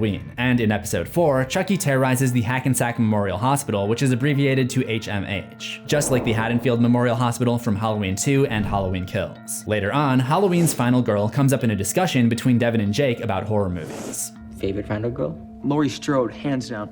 Jamie Lee's gonna win the Saturn this year. Dude, she's gonna win an Oscar. She's magnificent. Spoiler alert, Jamie Lee Curtis did not win an Oscar for Halloween Kills. Shortly after this conversation, Chucky breaks into the house and kills the lights, something that Michael Myers is known for doing. And finally, we have Andy and Kyle stopping at an auto repair shop / gas station, and Andy strands her there for her own good. Michael Myers strands Dr. Loomis at an auto repair gas station in Halloween 4. And that is not the end of this video. That's just the end of the Halloween references. So let's get back to the beginning of the series when Jake is first buying Chucky at the yard sale. According to this video with Don Mancini, this is actually Tiffany crossing through right here. She wears this red coat later in the season, so she's probably checking in to make sure that an innocent, like Jake, is the one who ends up with the doll. When Jake walks home from the yard sale, there are a couple more Easter eggs on the podcast that he's listening to.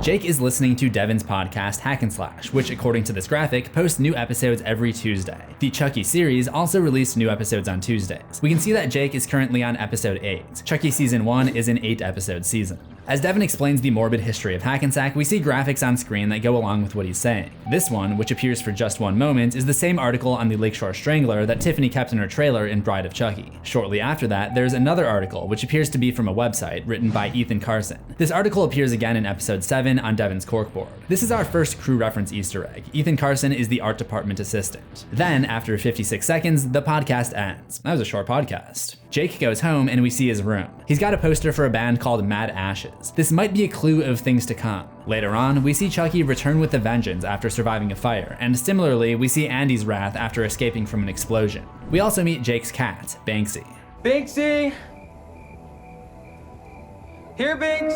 Banksy is an artist known for his street murals, but he's also worked in many other mediums, like Jake's forte, sculpting. When Banksy bites the dust, so does Jake's sculpture. The next day, Jake brings Chucky to school, and he's picked on by a classmate named Oliver Hayden on the bus. Oliver throws a pair of gym shorts in his face. That's a pretty hostile thing to do, and it reminds me a lot of the extremely hostile kid on the bus in Child's Play 2, which, if you watch my channel, you know I always have to bring up. Why are you so hostile? Oliver is also wearing yellow, so he matches the kid that was throwing stuff on the bus in Child's Play 2. Just because this season is themed around the second film, that doesn't mean that each of the others isn't referenced. In the cafeteria at school, there's an advertisement for a hearty bowl of chili, the same meal that the Pierce family eats in the famous chili scene from Curse of Chucky.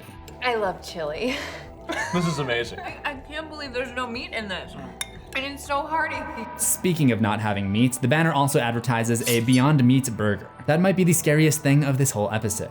The drinks being served are a bright red punch, cause there's gonna be blood. When Devin sits by Jake and asks what he's watching, Jake says that he's watching The Vampire Diaries. Now I haven't seen The Vampire Diaries, but this Reddit post from CZsWorld talks about how there are a lot of similarities between the two series. Both are part of this teen horror genre with an expanding network of villains. Vampires can turn people into fellow vampires to grow their ranks, and Chucky can possess dolls or people to grow his ranks. The post also talks about similarities between the characters, like Jake and Jeremy, such as how both lose their parents. After receiving a call from Andy Barkley warning him about Chucky, Jake looks up good guy doll violence on a search engine called Search. You're already familiar with the strange handling of website brand names in the world of Chucky. For example, Curse is careful to specify that Nika uses internet search instead of Google. But one movie later, in Cult, Andy name drops Google. The series has similar inconsistencies. Chucky stalks Lexi on a social media site called SquarePix, but later on specifically uses the words Instagram influencers. There's even a joke where the kids try to find Andy Barkley on social media by searching Insta, Snap, and Twitter, and then Devin eventually finds him on Facebook, and he's laughing, because of course the old person would be on Facebook. They should have checked there first. Hey Lexi,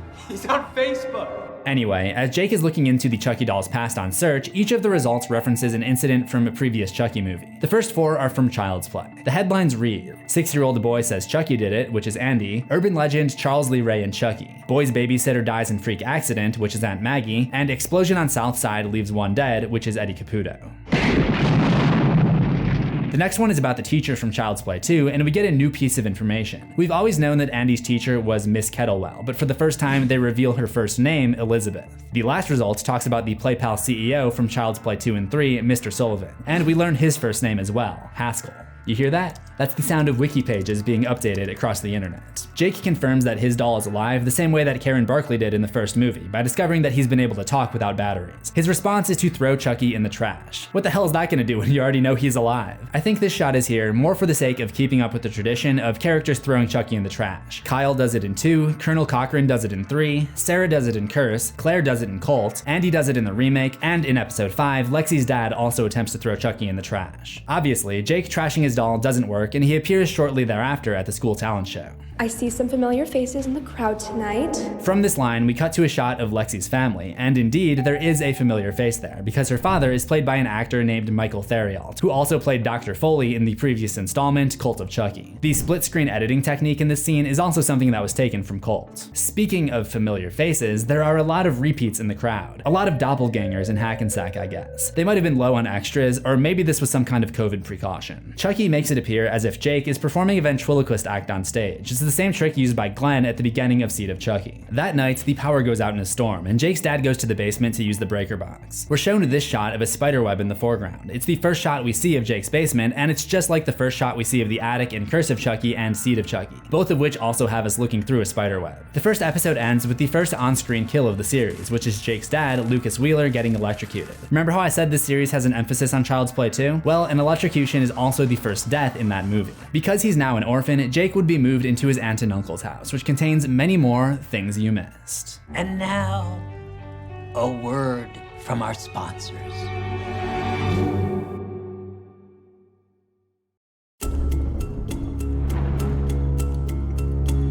When Jake Wheeler finally has a moment to himself again, he has a lot of questions for his retro doll. Talk to me.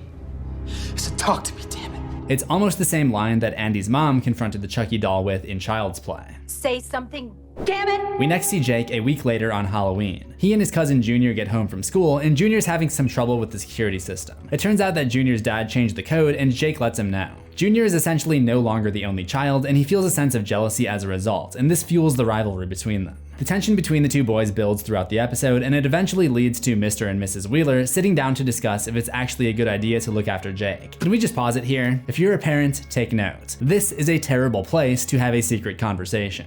He's not a violent kid, he's just traumatized. We're all traumatized. I mean, are we even qualified to look after a boy like this? This is the exact same situation that Andy's caretakers found themselves in after taking him in Child's Play 2.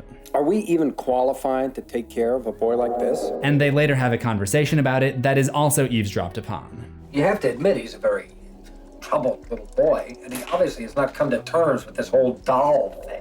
Going forward, the Wheeler house would become the main location in the series. It would be the stage for 3 deaths and 1 additional funeral, and the cherry blossom designs all over the walls serve as a symbol for this. They almost look like splatters of blood sprayed upon the walls. It's also fitting that they have 4 skeletons on display for Halloween, representing the 4 members of the family who would die this season: Bree, Logan, Junior, and the maid Annie. Annie really was a part of this family. The ones in the middle are a couple, Bree and Logan, which are the middle 2 deaths chronologically. Jake confronts Chucky about Annie's death, but Chucky denies the allegation. Swear to God, I didn't kill her. However, if you've seen Curse, you know that swearing to God means nothing to Chucky. There is no God. Chucky tries to convince Jake with an offer of friendship. I'm your friend to the end. You get with that shit. I'm not 6 years old. That's a reference to Child's Play 1, which takes place on Andy's 6th birthday. We're friends to the end, remember? Chucky's manipulation tactics continue as he tries to relate to Jake using his sexuality. You know, I have a queer kid. You have a kid. Chucky seems to be talking about Glenn and Glenda from Seed of Chucky. If you haven't seen Seed, it's about Chucky and Tiffany's child who was born as a doll and thus has no private parts. So Chucky and Tiffany argue about if it's a boy or a girl, causing the kid to switch between the 2 identities, Glenn and Glenda. Glenda actually gets a second reference in episode 8. What's that? Isn't it cute? My darling Glenda gave it to me. They have exquisite taste. Meanwhile, over at Lexi's house, Caroline has developed an obsession with Chucky ever since seeing him insult her older sister at the talent show. There's no way in hell a little kid could draw this well, but the whole thing reminds me of Madeline from Cult of Chucky, who also became attached to the doll and started sketching pictures of him. Baby, can you remember his name? Chucky. Yes, that's right. That might be the dumbest thing I've heard. You think she can remember and reproduce every little detail about him, including the text on his pockets, yet she wouldn't be able to remember his name? What the hell is wrong with you? Why would you ask that? Can you remember his name? That evening, Devin's mom breaks the news about what happened to Annie. Devin is a true crime buff, and his room is decorated with news clippings about famous criminals. He seems to have a particular interest in the Zodiac case. I covered Zodiac here on Things You Missed, and one of the things I mentioned in that movie was how they used real newspaper clippings in the film to make everything look as authentic as possible. Perhaps as an homage, the same is done here. Some of the other true crime cases that he has on display are real articles as well. Despite Annie's untimely death, Junior still decides to go over to Oliver's Halloween party. When his ride pulls up, there's a cameo appearance from Don Mancini as the Uber driver. It's hard to tell if it's him, but he confirmed on Twitter. When we arrive on the scene of Oliver's party, it's gotta be the most lit middle school party in the history of the world. When I was in middle school, I don't remember any of my classmates pulling up in a Maserati. I mean, I've been to parties thrown by some of the biggest YouTubers, and even those are not on this level. Except for my party. My party was the greatest.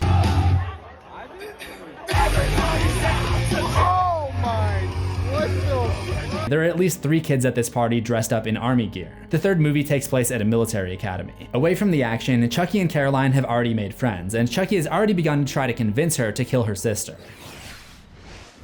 Mommy says real killing is bad. Yeah, well, Mommy's full of shit. Mommy says it isn't nice to swear. Mommy's working her way up my list pretty quick. If you're keeping count at home, this is now the 3rd child that has taken issue with Chucky's colorful vocabulary. Charles, stop swearing.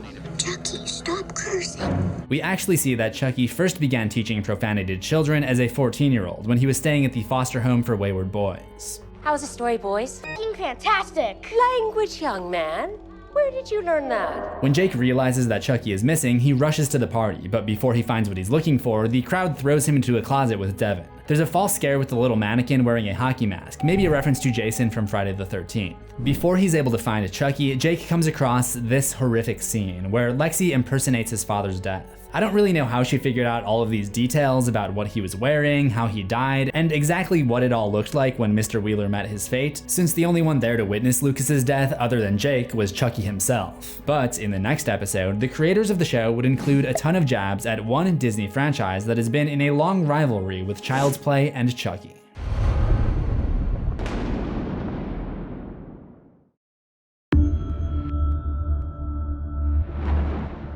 By the third episode, Chucky has convinced Jake to kill Lexi. Well, I guess Lexi did most of the convincing herself. He tracks her phone and plans to jump her while she's jogging in the middle of the woods, but it turns out to be Junior, who had grabbed Lexi's phone and apparently went on a run with it instead of just giving it back to her first. Hey, babe. Oh, thanks for grabbing it. And also, they are conveniently wearing matching hoodies. This is all clearly done just to trick the audience, which I'm never a fan of. However, the matching outfits do act as a barometer for their relationship going forward. At this point, early in the third episode, Junior and Lexi are really close because they're both kind of united in their disdain of Jake. But at the end of the episode, Lexi learns that Chucky is alive and trying to kill her, so she's forced to team up with Jake and Devin, causing her and Junior to drift apart. By episode 6, Junior feels that she has abandoned him, and he's thinking about breaking up with her. In the breakup scene, Junior is wearing his matching hoodie, but Lexi is not, a sign that they're no longer in sync as they once were. We can also see this in the way that the scene is shot. The wide lens emphasizes the distance between them, and Junior leaves towards the most destroyed part of the house. He's going down a dark path, leaving Lexi alone in the middle to choose her direction. Chucky continues to try to manipulate Jake into becoming a killer. He taunts him for having missed his chance to take out Lexi. It's called completion anxiety. Avid Chucky fans may remember where Chucky first learned about completion anxiety. It was from Nika, who had written her college thesis on the topic and used it to get under his skin back in Curse. So you never actually killed Andy Barclay, did you? What? No, it's called completion anxiety. It's very common in males. Jake does end up relenting and giving the doll to Lexi, who uses it to appease her sister. I don't get why the parents are acting like a child playing with a toy in the most normal way possible as some kind of breathtaking thing. Great. What's a little genius doing now? Shh, look.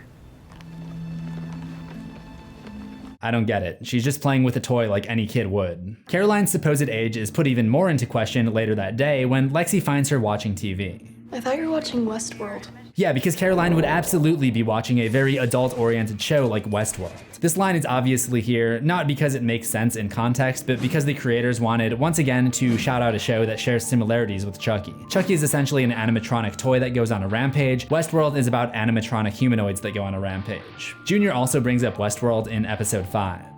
It's a crazy theme park with these hot robots and you can do anything you want to them. Though it's kind of unclear to me if the creators of Chucky are fans of Westworld or if they're trying to make fun of it, because apparently Chucky says that life is too short to watch it. Chucky says life's too short. He wants to watch the news. That's very familiar to the first Child's Play, where Chucky tells Andy that he wants to watch the 9 o'clock news so that he can listen for updates about his former accomplice, Eddie Caputo. In the case of the TV series, he's probably keeping his eyes peeled for stories about Andy Barclay, who was recently found to have escaped Harrogate Psychiatric Hospital. It seems like whenever Chucky is attached to a new kid, he brings out his usual bag of tricks, because there's also a line where Caroline says something horrible and blames it on Chucky. I didn't say it, Chucky did. We've heard that before, in Child's Play and in Curse. That is, the original Child's Play, not the 2019 remake.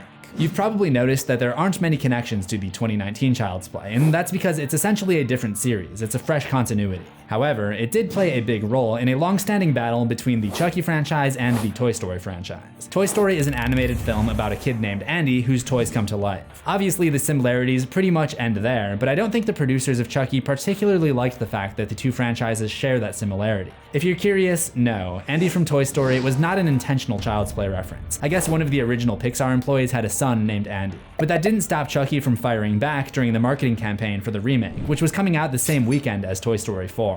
Interestingly, Chucky Season 1 keeps the rivalry alive. Not with Andy though, but with Chucky. In a flashback to his childhood, we see the inside of his room. Like Andy in Toy Story, he has a combination of astronaut and cowboy stuff. The hat hanging on his wall is Jesse's hat from Toy Story 2, he has a Viewmaster on his nightstand, the Viewmaster is a character in Toy Story, and he's got little green army men on his dresser, also characters from Toy Story. When we flash back to present, Lexi senses danger, and she notices Chucky's feet poking out from under the window curtain. We've seen this once before in Cult of Chucky, but this time it's only a decoy, allowing him to sneak up and make an attempt on her. It's nice that the series offers a couple of new twists, rather than just constantly repeating moments that we've already seen in the original 7 Chucky movies. The last thing we see from that night is the headstone of Charles Lee Ray, confirming that Jake's dad was indeed buried in the same graveyard we were first introduced to in Bride of Chucky, although it looks different than it did back then. My theory is maybe the original got vandalized and they had to replace it. Why do they do it? Goddamn kids. Episode 4 begins at Hackensack Hospital, where many characters are recovering after Chucky started a fire at Lexi's party. For some reason, it seems like everyone is being treated besides Lexi herself, which doesn't make sense to me because she was closest to where the fire started. You would think if anyone got bronchitis, it would be her, but I suppose she did not have time for that. Look, anyone who's told the truth about Chucky's either been put away or worse. Mostly worse. Just for fun, let's review. Who has told the truth about Chucky and were they put away? Andy Barkley, put away. Karen Barkley, put away. Lieutenant Preston, dead. Jesse and Jade Miller, alive as far as we know. Jennifer Tilly, supernaturally possessed. Nika Pierce, put away, then supernaturally possessed. I'll assume that Kyle, Ronald Tyler, and Kristen De Silva kept their mouths shut despite knowing about Chucky. Meanwhile, Devin's mom pays him a visit. I'm a mom. I'll be worried the rest of my life. Technically true. Afterwards, Jake is waiting for Devin in the hallway when a pink soccer ball is kicked in his direction from seemingly no one. Naturally, being me, CZsWorld, I thought about The Shining, when Danny Torrance is playing in the hallway of the Overlook Hotel and a pink ball mysteriously rolls up to him. At first, I wasn't sure if they were trying to reference The Shining here, but I'm pretty sure it is intentional, because there are a lot more Shining references throughout the season. For example, when Tiffany and Chucky first moved to Chicago in the flashback, their room number is room 237, which is the most haunted room in the 1980 movie version of The Shining. When Chucky breaks into Lexi's house, he drops his own take on the famous "Here's Johnny" line. Here's Chucky. A line that he almost said in Seed, but couldn't think of anything to say. I can't think of a thing to say. And in episode 8, when the army of Chuckies is asking the main Chucky about which children are acceptable to kill, one of them asks, "What about twins?" The Shining is famous for showing the graphic mutilation of a creepy set of twins, and this is immediately followed up with Chucky laughing as we hear the main theme of The Shining.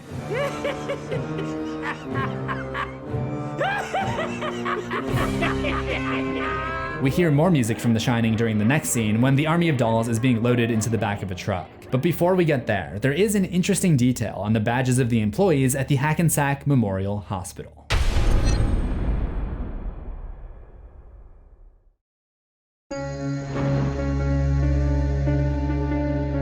Given that his mom is part of the police force, Devin finds out that one of the victims at the party, Oliver, didn't die in the fire. He was actually stabbed to death.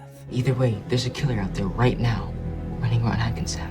This is the face of a kid with a true crime podcast trying to act like he's not excited by that. The doctors have to perform a bronchoscopy on Junior, and I noticed that the badges worn by the medical staff looked familiar. They used the same layout as the badges from the psychiatric hospital in Cult of Chucky. I doubt that's something we're even supposed to notice. It's probably just as simple as they had leftover props in storage somewhere, but I like that it makes the world feel cohesive, so I'm including it in my already long video. To calm his nerves, Junior sings "We Got the Beats" by the Go-Go's. Funny how all these Gen Z middle school kids in 2021 love all this pop culture stuff from the 70s, 80s, and 90s, and in some cases even older stuff. I already mentioned Lexi singing Blue Oyster Cult's 1976 hit. Devin watches Cape Fear from 1991. Jake has a poster from the 80s movie The Outsiders in his room. The mayor plans to donate Good Guy dolls to children in need. What kid is going to be excited about a 33-year-old doll that was discontinued over 20 years ago? She also does a fundraiser by showing the 1931 Frankenstein. They don't even show 90-year-old movies in LA, the movie capital of the country. There's no way you're selling out a full house for a Frankenstein screening in New Jersey. Jake even compares Chucky to Teddy Ruxpin at one point. Teddy Ruxpin was an actual animatronic doll from the 80s who, similar to the Good Guy doll, had his own cartoon series. I think the Good Guy doll in Child's Play is inspired 50% by Teddy Ruxpin and 50% by the My Buddy doll, which I've already talked about in my Child's Play things you missed. I get that Jake is a retro doll collector, but there's no way he'd know about Teddy Ruxpin, come on. Also, interesting side note, when I was searching for clips to show in this video, I came across this Teddy Ruxpin commercial from 1985 where a scientist tries to bring the doll to life like Frankenstein. I don't think that's necessarily why they chose Frankenstein as the movie featured in episodes 7 and 8, but I'll get into that when we get to the end of the season. My main point is the only reason that the kids in the show know about 80s stuff is because the creators of the franchise are older now and they're putting in references to media that influence them. Despite all of this though, Junior does not recognize Jennifer Tilly from Bound.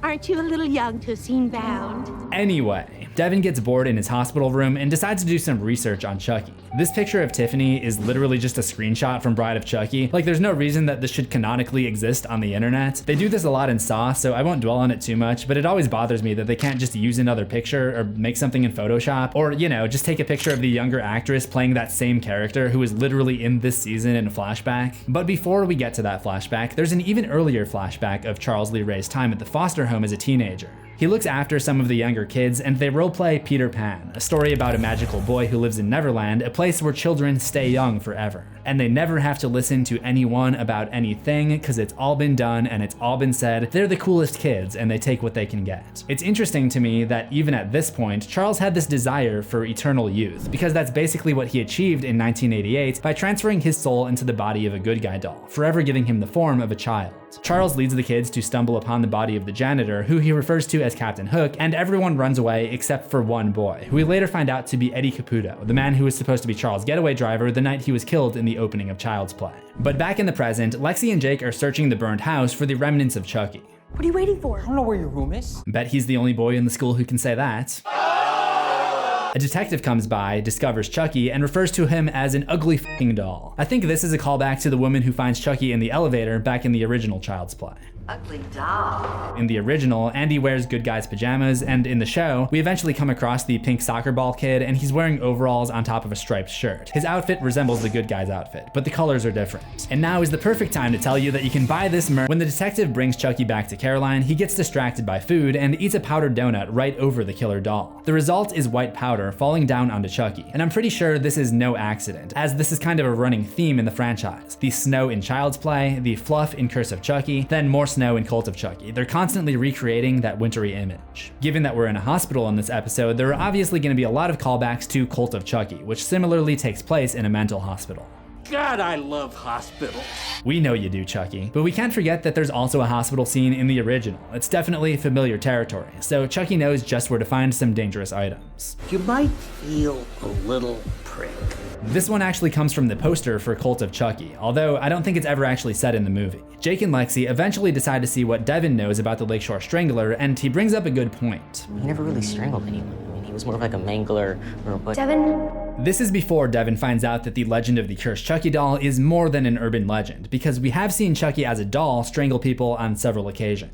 Nothing like a strangulation to get the circulation going. But the fact that Devin is the one to bring up this point about strangling might be a dark foreshadowing, as it would be his own mom who is strangled by Chucky later in the story. Meanwhile, Jake, still a prime suspect for the recent murders, is interrogated by Detective Evans. Pretty sure you need a parent or guardian present to question a minor, Mrs. Evans. Lucky for both of them, I guess, they're interrupted by a disturbance from Caroline's room. Chucky had pulled the plug on this machine giving her oxygen, which I find it very hard to believe that a device like this wouldn't have any form of battery backup, but everyone freaks out, especially Mrs. Cross. I'm pretty sure we're supposed to get the idea that she's in a panic, because they keep playing the same audio of her saying, "Please hurry." Please hurry!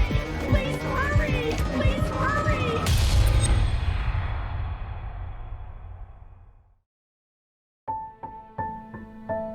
The fifth episode would be titled Little Little Lies. It starts a trend of episode names that parody other works. In this case, the show Big Little Lies, or perhaps the book that it's based on. Chucky once again proclaims his love of hospitals as he swims around in a dump of discarded needles. This isn't the first time that I've talked about someone rummaging through a needle pit, as this is also something that happens in Saw 2. Ever since Scream first came out and started the trend, Chucky has followed suit by referencing as many other popular horror properties as possible, but I believe this is the first Saw reference for the Chuck. We wouldn't have to wait long for the second. At the Hotel Hackensack later in this episode, we see a bald guy in a white t-shirt laying face down in a puddle. He looks exactly like John Kramer when we see him in Saw 1. A few days later, class is back in session, and in science, the lesson is about biotic and abiotic factors. In other words, living and non-living elements of our ecosystem. It seems appropriate because Jake, Lexi, and Devin's biggest hurdle right now is getting people to realize that the Chucky doll is actually alive, which makes Chucky episode 5 kind of feel like Harry Potter number 5, but that's definitely a coincidence. Given that Chucky's face got melted in the fire, Nathan gets Caroline a new good guy doll.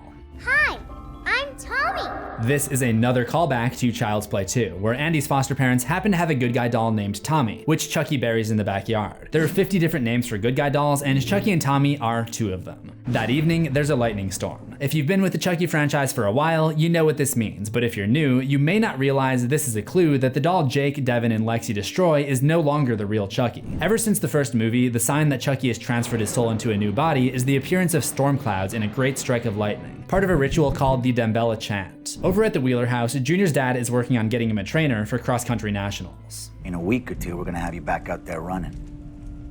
I even got you a trainer. That guy Dobbs is the best.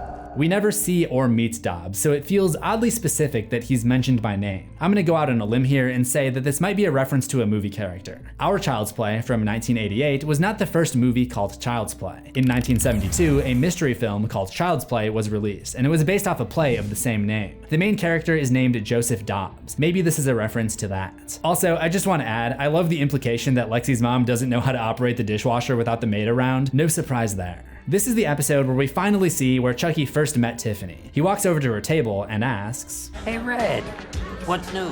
She's not the only one to be called Red. In Seed of Chucky, Jennifer Tilly pursues a relationship with the rapper-producer known as Redman and says, Thank you, Mr. Man. Oh, could I call you Red? In Tiffany's case, however, Charles may be calling her Red because she has red hair. You just can't really tell because there's a red light cast on her in both of the scenes she's in before she goes blonde. We jump forward to present day, where Chucky and Tiffany are back making love in the same hotel, both in different bodies than they were in the 80s. That's not me saying that they got fat, like they're literally in different bodies. But in reality, Tiffany did happen to gain some weight, and Chucky criticizes her eating habits, so she fires back at him with one of her "my mother always told me" catchphrases, something that she's been pulling out since we first met her in Bride. There's another sneaky reference to Bride of Chucky as Principal McVeigh greets everybody coming into the assembly at the school auditorium.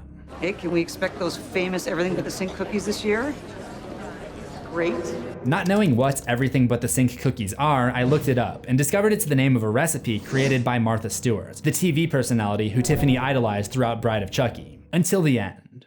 Martha Stewart! I noticed that each of the seats in the auditorium have labels on them. I'm guessing this is just the way things were at the location where they filmed this, but I couldn't help but notice that one of them says barber's chair. One of Chucky's victims in Child's Play 3 was killed in a barber's chair. However, I'm gonna call this a coincidence because all of the other chairs have labels on them and none of them have any significant meaning to me as a Chucky franchise viewer. Thought it would just be a fun thing to mention. Much like how I think it's fun that they had the balls to put a meme song in a Chucky episode. This guy's going viral. Get this on the trending page. Don't worry, I blurred it out.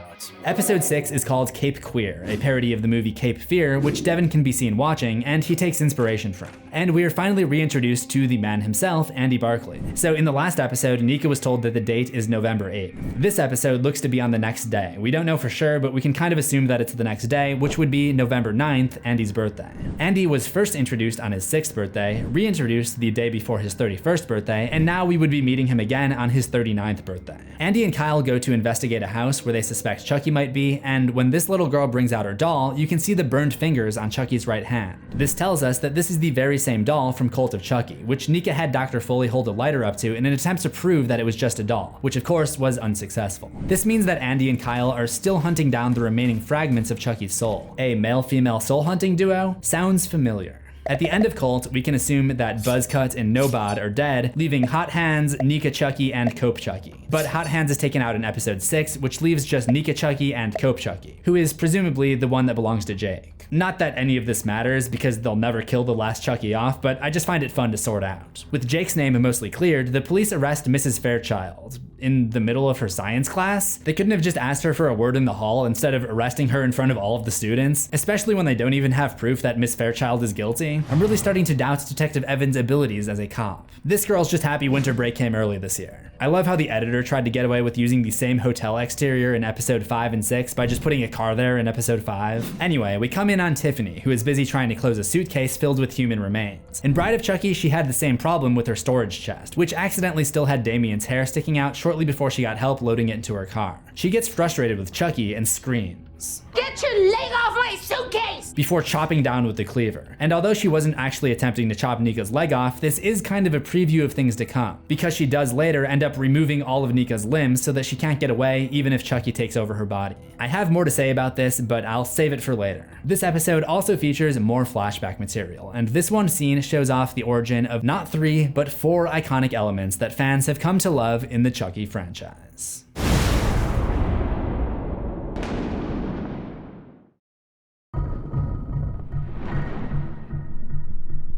In a flashback to 1987, we see a younger Chucky and Tiffany purchasing a Pontiac. And when I say purchasing, I mean obtaining. This car is not a big part of the series, not something you would necessarily even notice, but I like that they included it in this scene because Tiffany still has it over a decade later in Bride of Chucky. But it's never driven because she turns into a doll. We do see it again though in Cult of Chucky, as the car that Chucky and Tiffany make their getaway from the asylum in. The color is described as Coronado Red, which Tiffany loves, probably because it'll be less noticeable when blood gets on it. This also marks the first time chronologically that she uses her signature weapon, her nail file. But there's even more that originates from this scene. Roll it.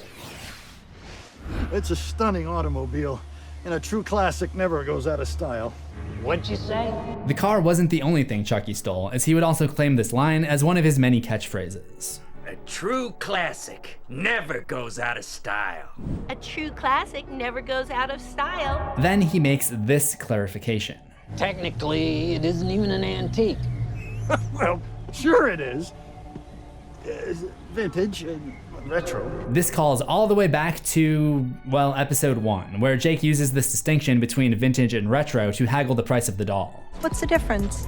About $10. Then, after stealing the car, Chucky kicks back and reads from the Ultimate Book of Voodoo, which presumably marks the beginning of his interest in voodoo in order to transfer his soul into another body to beat death. Back in the present, Tiffany tests to see if Chucky or Nika is in control by asking about their honeymoon in Niagara. Nika wasn't there for this, so she's calling her bluff in the poker game while simultaneously calling her bluff in the conversation in the situation. After knocking Nika out, she picks up the keys to her recently purchased house. And of course, she's got the same car and she's buying Chucky's old house. I guess she's basking in the nostalgia, but I'm not sure how to feel about her not being goth anymore. This is goth erasure. Hashtag stop goth erasure. If you look on the for sale sign, you'll see that the realtor's name is Gladys Kravitz. She shares a name with the character from the 1960s sitcom Bewitched. Her character is portrayed by Alice Pierce, who shares a name with Alice Pierce from Curse of Chucky. What is the reason for these characters being named in connection with Bewitched? It's not really clear. I'm guessing Don Mancini is just a fan. He actually brought up the show once in an interview with Forbes. Around this time, Andy and Kyle are in Richmond, Virginia, where Jake and his friends make contact with them, and Andy welcomes them to the lucky group of survivors who know about Chucky. Just for fun, that group would include Andy, Karen Barkley, Detective Mike Norris, Detective Jack Santos, Kyle, Kristen DeSilva, Ronald Tyler, Major Ellis, Jesse and Jade Miller, and Nika Pierce. Let me know if you can think of any others. One character who is not so lucky is Bree Wheeler. She gets knocked out of the window of a high-rise building by Chucky, a direct callback to the first kill of the first movie.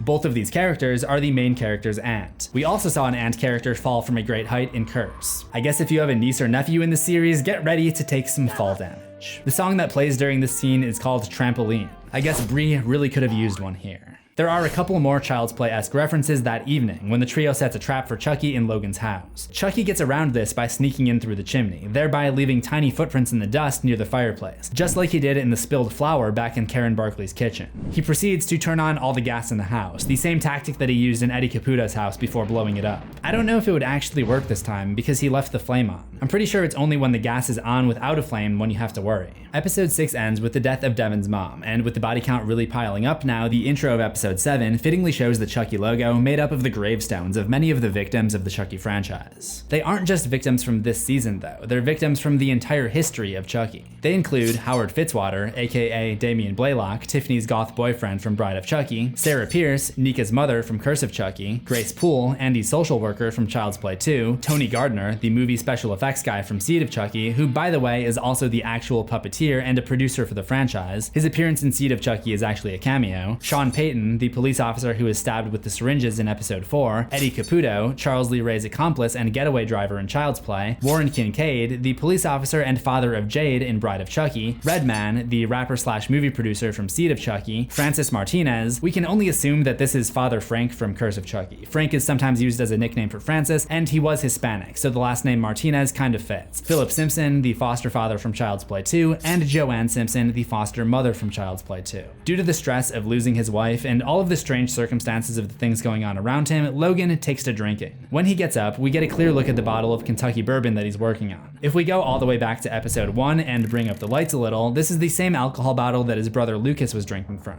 I think the show does this to show that he too now has reached rock bottom, just like his brother, and neither one deals with this in a healthy way. Shortly after this, Junior meets Chucky. I would think that this would be proof that Lexi wasn't lying to him back at the auditorium. Roll it. Jake's doll Chucky was alive, and he killed his dad, and he killed Oliver, and the cop at the hospital, and your housekeeper too, and he wouldn't stop killing, so we broke him into pieces, and now he's dead, so everyone could stop worrying about it. But I don't know, maybe since Junior didn't believe her, he just forgot. Or maybe he just doesn't care because he's in a lot of pain and he's gonna become evil regardless. As I mentioned before, the climax of the season revolves around this charity screening of James Whale's Frankenstein. I see this as kind of the completion of an analogy. In Bride of Chucky, we saw Tiffany watching Bride of Frankenstein, so it's only natural that in Chucky, she would be watching Frankenstein. In the evening, Tiffany brings a prepared meal by the house. It's Swedish meatballs. Which, if you remember back to Bride, was Chucky's favorite food, so it's very possible that she was actually bringing this dish over for him, not for Junior's dad. I do wonder if she obliged to do the dishes this time though. Jake, who is attempting to run away from home, finds himself in a chance encounter with an entirely new good guy doll, and Logan would become the victim of a kill that looks very familiar.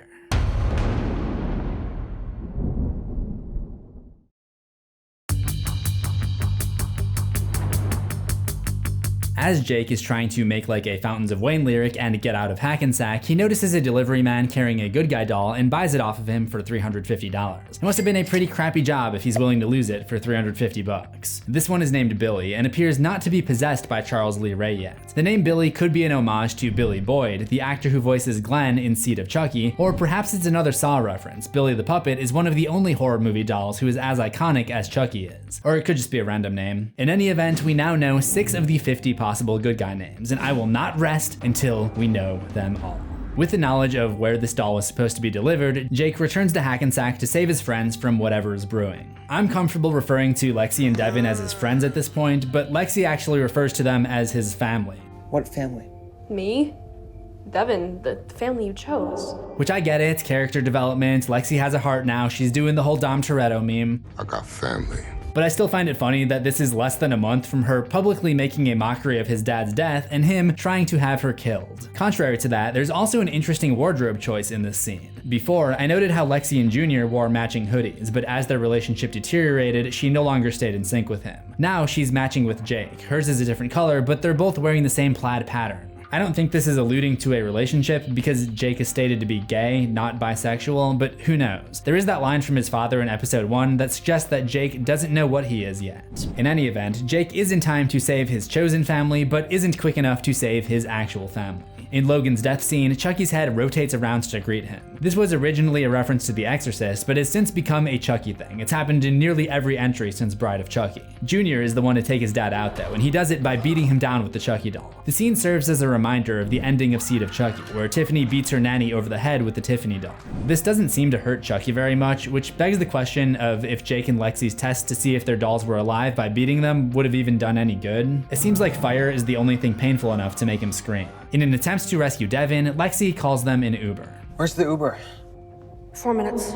I got kinda nervous when I heard that, but then I remembered that Ubers are only dangerous in the reboot. After Chucky sees Junior take out his father, we learn that this was his goal all along. You have no idea how hard it's been getting one of you little shits to step the f up and play. It seems like Chucky is talking about his Super Bowl line way back in episode 2.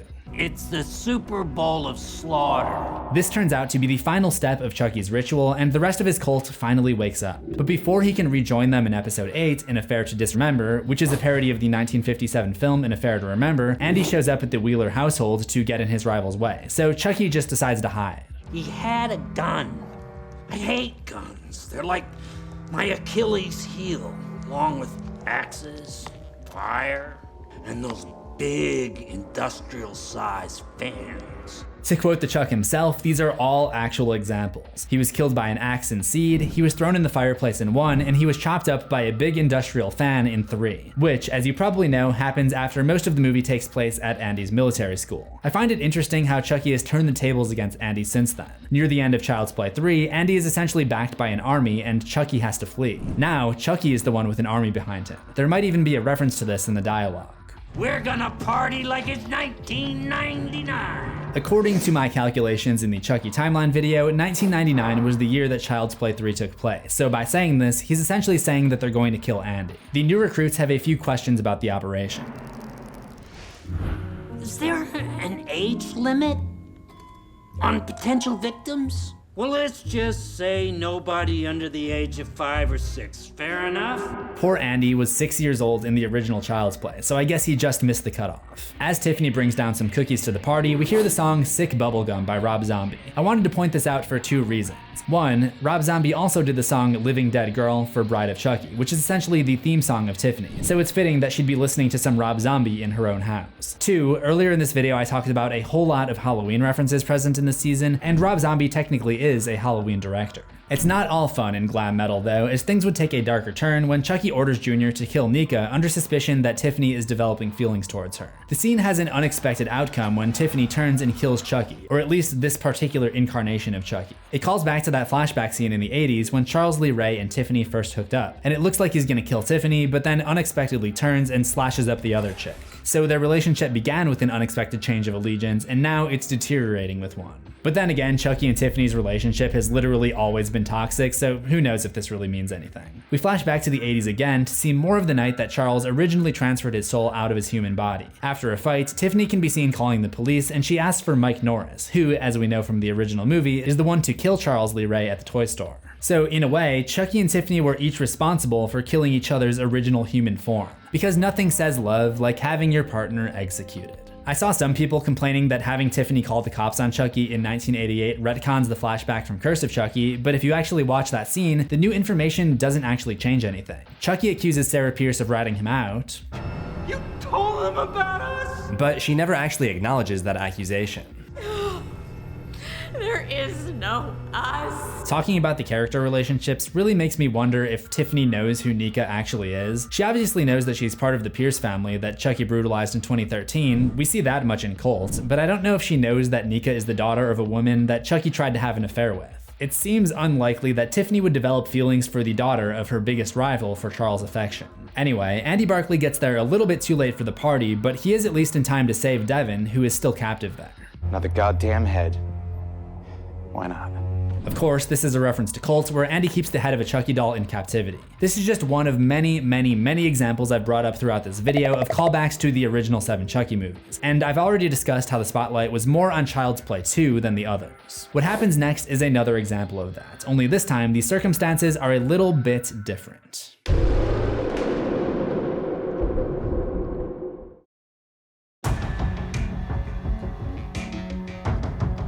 After being abandoned at the gas station, Kyle still manages to make her way to Hackensack, where she protects Jake and Lexi from the Chucky doll at Lexi's house. Then, for their own safety, she drugs them. Yes, 2 kids that she's never met, and she roofies them in the first 10 minutes. And I love how she doesn't even attempt to tell them, hey, you guys should just stay here, it's too dangerous, don't worry, Andy and I are gonna save your friend. No, she just goes straight to the roofies. Why is this her first idea? I mean, why does she even have roofies on her when she gets locked out of the car? Not a good look, Kyle. Not a good look. She makes her way to the Ray house on Sherwood Lane and unknowingly sets off the bomb, leading Jake and Lexi to believe that her, Andy, and Devin were inside during the blast, but they quickly learned that Devin got out alive. The next day is the Frankenstein benefit screening, where Tiffany, or as the public knows her, Jennifer Tilly, announces that these Chucky dolls will be given to children in need, for some reason. Seeing the yellow boxes stacked up like this should be a familiar sight to anyone who's seen Child's Play 2. It's a reminder of the maze of Good Guy doll products inside the Play Pals factory at the conclusion of the film. This is an appropriate time for this callback because what we're about to see would have history repeating itself. Lexi finds Junior in the back hallway at the movie theater with Chucky riding on his back at knife point, and she gives chase. This is just like the scenario at the end of Child's Play 2, where Andy was the one being threatened by Chucky, and Kyle was the blonde girl giving chase. Even the colors feel nostalgic here. The back section of the movie theater is red and yellow, just like the maze at the factory. I probably don't need to point this out, but you may have noticed that what we see in the movie Frankenstein corresponds to what's happening in our story. For example, we see Chucky sitting next to Caroline, his new best friend to the end, and on screen we see the scene where the monster befriends a little girl. I'm not going to point them all out because, again, I think this is pretty obvious, but if you didn't pick up on it, it's something that you can look out for on your next watch. And I know I keep coming back to this, but once again, it's the same concept seen in Scream, where the characters are watching Halloween and it's intercut with similar scenarios going on in Scream. By the way, Caroline is painted to be a complete sociopath who continues to sit there watching the movie even as everyone around her is being killed and pays no mind to her dad, who is slumped over next to her as Jake and Devin try to get her out of there. I think the creators realized this in editing and tried to add this line. But what about Daddy? You can just tell it was dialogue replacement. By the way, Chucky's method of murder in the movie theater is to hide underneath the seats and stab up through them. It's the same thing he tried to do with Mike Norris's car seat in 1988. Behind the screen, Junior describes how Chucky changed him and taught him to be a man. I noticed that he's wearing a hoodie similar to the one that he had matching with Lexi, but this one is different. It's green. Junior is no longer the boy he was when he and Lexi split up. His short time with Chucky has really changed him. Jake ends up in a physical altercation with his original Chucky in the movie theater, where Chucky's impressive strength relative to his small size is finally explained. You're nothing against the power of the great almighty Dembella! Which is kind of different from how he pronounced the great voodoo entity's name in the other movies. But don't worry, it's not like I made a whole video analyzing the history of Dembella where I took special care to pronounce it how they pronounce it in the movies. You dared defy the almighty Dembella? Yeah, that doesn't bother me at all. Jake defeats Chucky using his bare hands, putting him in the same camp as Andy, who pulled Chucky apart with his own hands at the end of Cult. I think this means that Jake is symbolically taking up the mantle as one of Chucky's greatest rivals alongside Andy. It's something that we've seen time and time again in this era of requels, the torch being passed to the younger generation. We see similar moments in other movies, new characters taking the reins from old characters, Luke Skywalker, Laurie Strode, Jigsaw, and Sidney Prescott. It seems like Jake gets especially offended when Chucky calls his relationship with Devin gay. That is so gay. Watch your fucking mouth. It's my boyfriend you're talking about. Can someone explain this to me? Like, is it still considered to be offensive to be called gay if you're actually gay? Because if a gay person called me straight, I wouldn't be offended. I'd just be like, yeah, accurate. Let me get your sister's number. Despite defeating this Chucky, there's still a whole truck of Chuck about to go out to the children of America. This is a USX truck, the same fictional shipping company that delivers all of the dolls in the Cursed Seed arc. And Andy hijacks this truck, so he's no longer playing the victim. He's no longer the recipient of Chucky's terror, he's now in the driver's seat. However, we forgot about one thing. Remember this Tiffany doll that we saw momentarily at the end of Cult? So she's also got multiple incarnations running around at once. And just like in Bride, where she was first introduced, she's gonna be responsible for ensuring that the Chucky dolls reach their intended destination. And she's gonna do so by pointing a gun at the driver. As always, that was originally from Child's Play 2, where Chucky held Kyle at knife point and made her drive him around. Same situation, the male and female characters are now swapped. The answer about what happens to Andy and the truckload of dolls is left as a cliffhanger this season, but we do see the next step in Tiffany and Nika's relationship. In order to prevent Chucky from regaining control of Nika and potentially using it to attack her, Tiffany has amputated all of Nika's limbs. And our season 1 comes to a close in the cemetery, where Jake, Lexi, and Devin would visit the graves of those that were lost. The season started with Jake listening to Devin's podcast, Hack and Slash, and it would come full circle as we hear the latest edition of that show. How do we stand a chance against an enemy who disguises himself as our friend? Back in Child's Play, Chucky disguised himself as a good guy doll and became Andy's best friend to the end. But now that phrase has taken a new meaning. This time, Chucky learned to manipulate their actual friend, Junior. I believe this is also the first time in the entire show that Jake isn't wearing that stupid necklace with the skull or doll head or whatever it is. I think this represents his change as a character. In the beginning, he doesn't have friends and he spent all of his time collecting dolls and making art out of them. Now he has real people in his life. While that may be the end of the narrative for season 1, we're not done, because I've got to talk about the epilogue. The scene features Chucky lounging fireside and directly addressing the audience about the literary themes explored in Chucky season 1. This is yet another parallel to Frankenstein, more specifically Bride of Frankenstein, which features a character insert for Mary Shelley, the author of the novel, in an intro scene where she sits fireside and explains the moral of the story before the main narrative actually starts. So I got a huge kick out of this epilogue scene, especially this line. Roll it. The eternal questions explored by authors such as Austen, Shakespeare, Mancini. Kinda makes me wonder if Don Mancini has been watching a little CZsWorld. Kinda curious if he rang that death bell. But one horror movie analysis channel that he's almost definitely been watching is our friend Dead Meat, who is most known for his world famous show, The Kill Count, where he counts up the kills in all your favorite horror movies. Cause that's exactly what Chucky does here. And speaking of who died, let's review, shall we? We also saw Chucky embrace the idea of a kill count during his last confrontation with Jake. Eventually, they're gonna forget the names of everybody who died here tonight. All they'll remember is the number of people I killed. my body count. This is something that we've been seeing more in the horror genre, the idea of a built-in kill count. We saw it in Us, and we see it getting much more attention here as a full-blown segment at the end of the season. I think the challenge is on for season 2, not only to surpass the 21 kills racked up over the first season, but to also break the record that it just set for most things you missed.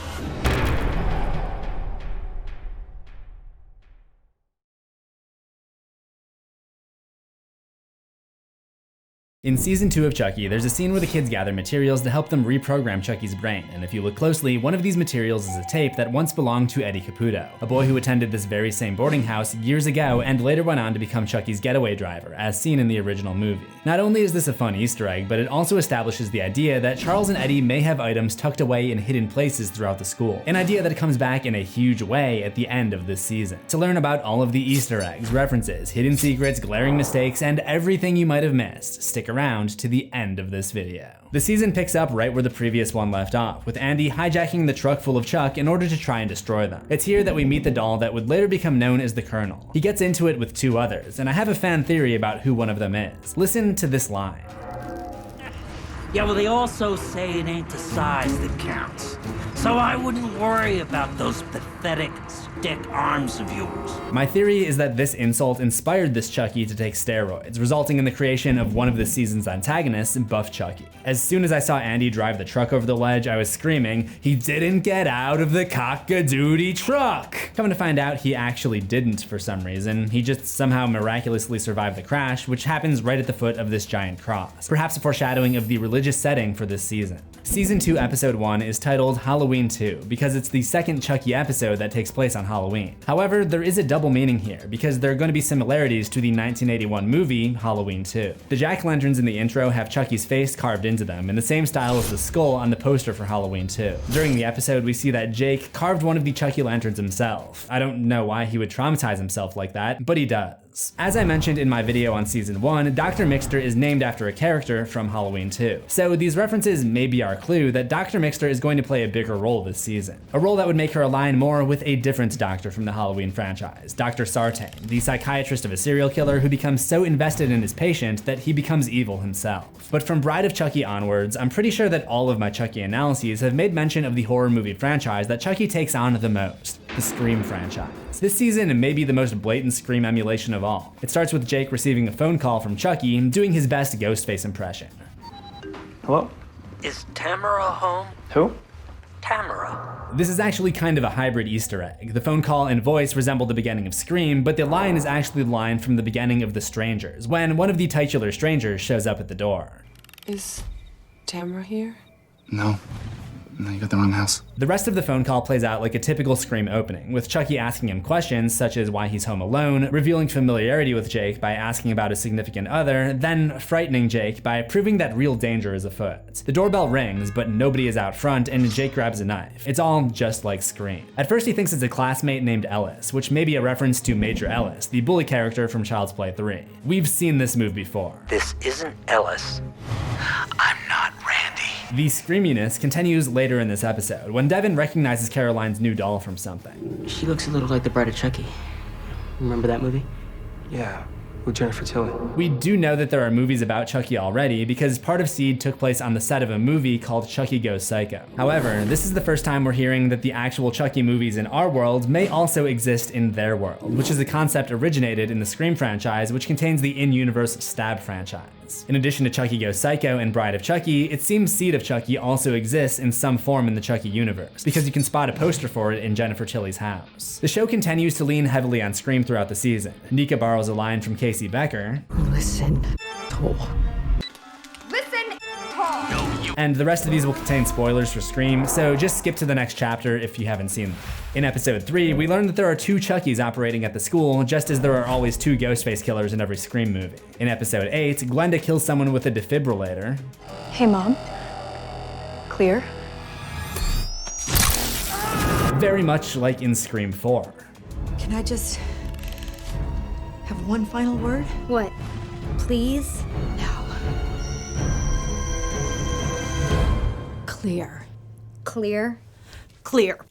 Note, that one might actually be more of a reference to the first Child's Play, where Chucky kills Dr. Ardmore with some kind of shock device at the hospital. But, like Scream, the Chucky franchise goes to New York City in 2023, which is possibly a really big coincidence. However, the aspect of Scream that is most borrowed from Chucky is the fact that the characters are self-aware and know about horror movies. The season is littered with parodies and homages, so I'm gonna talk about most of them and uncover even more things you missed.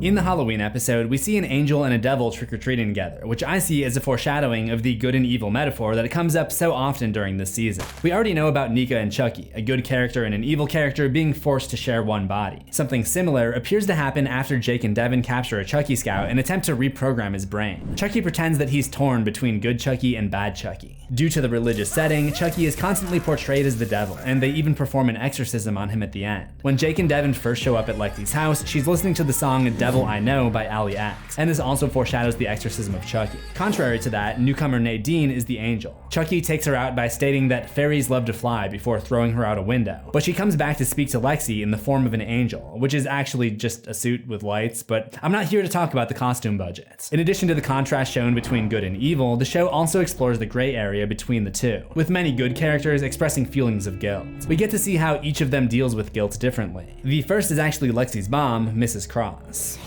For everyone who lost somebody in last year's tragic events, I know exactly what they're going through because I'm going through it too. The grief, the anger, the guilt, the survivor's guilt. It's not known how much she really struggles with guilt, considering most of what she does is faked for social media, but we see Survivor's guilt manifest much more convincingly in Jake. During an art history class about the 7 deadly sins, he asks his teacher if there are some sins that are unforgivable, still shaken by the fact that his innocent foster brother lost his life due to Jake's connection with Chucky. In a later class, that teacher senses the guilt eating at him. You think I'm overcome with guilt? I think something's eating away at you. And sure enough, Jake's guilt ties back into the main plot. It's the reason that he wants to keep Scout Chucky alive. I need to try and do it a different way. All I feel is guilt. If I really want to forgive myself, I have to be able to forgive him first. Nadine has a different relationship with guilt. She feels guilt over her bad habit with stealing things, but unlike Jake, she's a little too comfortable with letting go of it. As long as she declares her sins in the confessional, it all goes away. So she often ends up with long sessions in the booth, completely missing the point of why she's there. However, this makes her a perfect companion to Lexi, who keeps all of her guilt bottled up inside. Through her final conversation with Angel Nadine, she's finally able to share her feelings with those she loves. Devin, on the other hand, tries to deal with his guilt by physically overcoming it, seeing it as a sickness. I thought you were sick. Shouldn't be out of bed if that's the case. Maybe it's just something I ate. Or maybe the feeling isn't biological. Maybe it's more philosophical. Guilt. It has a funny way of manifesting in us. The point is that each character has their own way of handling guilt. The protagonists find a way to handle it, while the antagonists make no attempt to address it, which all comes to a head before the exorcism, where each of them must make their confessions in order to proceed. It's probably the most well-written through line in the season. I wish I could say the same about how Dr. Mixter's character was set up. I mean, our family therapist can't be in league with a supernaturally possessed doll, right? Right. By the way, in Lexi's room, there's a Blue Oyster Cult poster, a reference to her singing the song Don't Fear the Reaper to Caroline as a lullaby in Season 1. Another Season 1 connection can be seen in this guy, James. He's interviewing Mrs. Cross, and he's actually the same guy that interviewed her when she was the mayor throughout Season 1. Crazy how no one in the media is putting together that the Chucky doll is attached to so many of these tragedies. After a family therapy sesh, Dr. Mixter gives Caroline the new doll to help her cope with her fear of dolls. This is kind of a callback to the 7th movie, Cult of Chucky, where Tiffany claims that this good guy doll was used to help Alice Pierce overcome her family's Chucky-related tragedy. Anyway, when it comes to Caroline's doll, Lexi smashes it against the ground to try to make sure that it isn't alive. And we see the same camera angle used when Junior used Chucky as a blunt object to attack his dad with last season. This could be a tiny clue that this wedding bell doll is actually Chucky in disguise. Lexi's precautions don't save her from being targeted by Chucky, who brings a homemade bomb and detonates it on Jake's younger foster brother, Gary. Knowing the truth won't be believed, they make up a story about how they built a homemade bomb which was accidentally detonated. This is what lands them in the Catholic school. I get why they don't want Chucky being alive to be part of their story, but their cover story that they made the bomb themselves doesn't make them look any better. This is so stupid. They find themselves being transported to the Catholic school in a blue school bus, kind of reminiscent of Andy being shipped to the military school in Child's Play 3. Season 2, Episode 2, The Sinners Are Much More Fun, is titled after a lyric from the Billy Joel song Only the Good Die Young, and opens with some franchise Easter eggs in Jennifer/Tiffany's house. There's a never-before-seen photo from Glenn and Glenda's 5th birthday party in Seed of Chucky, which sits alongside Jennifer's Most Improved Actress award, also from Seed. In that film, it was used by Tiffany to knock out Redman, and in this season, Glenda uses it to knock out Glenn. Moving on through the house, Tiffany has a huge mirror above her bed, and when she wakes up screaming, it begins to crack. It wouldn't be the first time that she cracked a ceiling mirror, because in Bride of Chucky, 2 of her kills come as the result of a champagne bottle hurled at the mirror above a bed at a motel. Back at the school, Jake, Devin, and Lexi are sitting in on their first homily with the headmaster, Father Bryce, who loves using metaphors. On God's team, every confession is a victory, and God sure does love a winner. I despise sports metaphors. She probably dislikes sports metaphors because of the Super Bowl of Slaughter speech that Chucky gave Jake in season 1 that almost convinced him to take Lexi out. Here's an instant replay. It's the Super Bowl of Slaughter. And you can't just sit in the stands, you know? We all gotta get out there and get in the game. Unfortunately for Lexi, there would be an all-out blitz of sports metaphors in season 2. Sure you boys are anxious to get on the straight and narrow? Get your lives back on track, back on the right track, back on the fast track. I just love sports metaphors. Episode 3 would be titled Hail Mary, which in addition to the religious practice is also a play in football, which is usually used as a last-ditch effort at the end of a game. Not that I would know as a Bears fan. It makes sense though, because brainwashing Chucky is Jake's last-ditch attempt to give himself closure about what happened to Gary. Unfortunately, he's underestimated his opponent. I'm like the MVP of serial murder. He even manages to pull off the upset in episode 5 against Buff Chucky. How did I do, coach? And later on, in preparation to go up against the Colonel, Jake works another sports metaphor into his game plan. You know, whatever battle this Colonel has brewing, we need to have it on our own terms. What terms would those be? Home court advantage. All those sports metaphors have gotten me gassed, so I'm gonna take a short timeout, but when I come back, I'm gonna be dealing even more things you missed.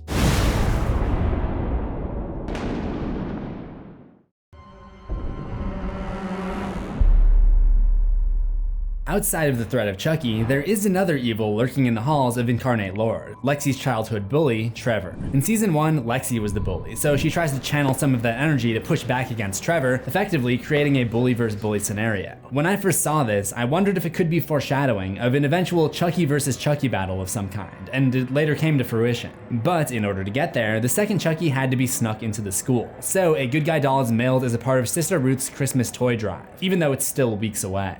It's wonderful, Sister Elizabeth.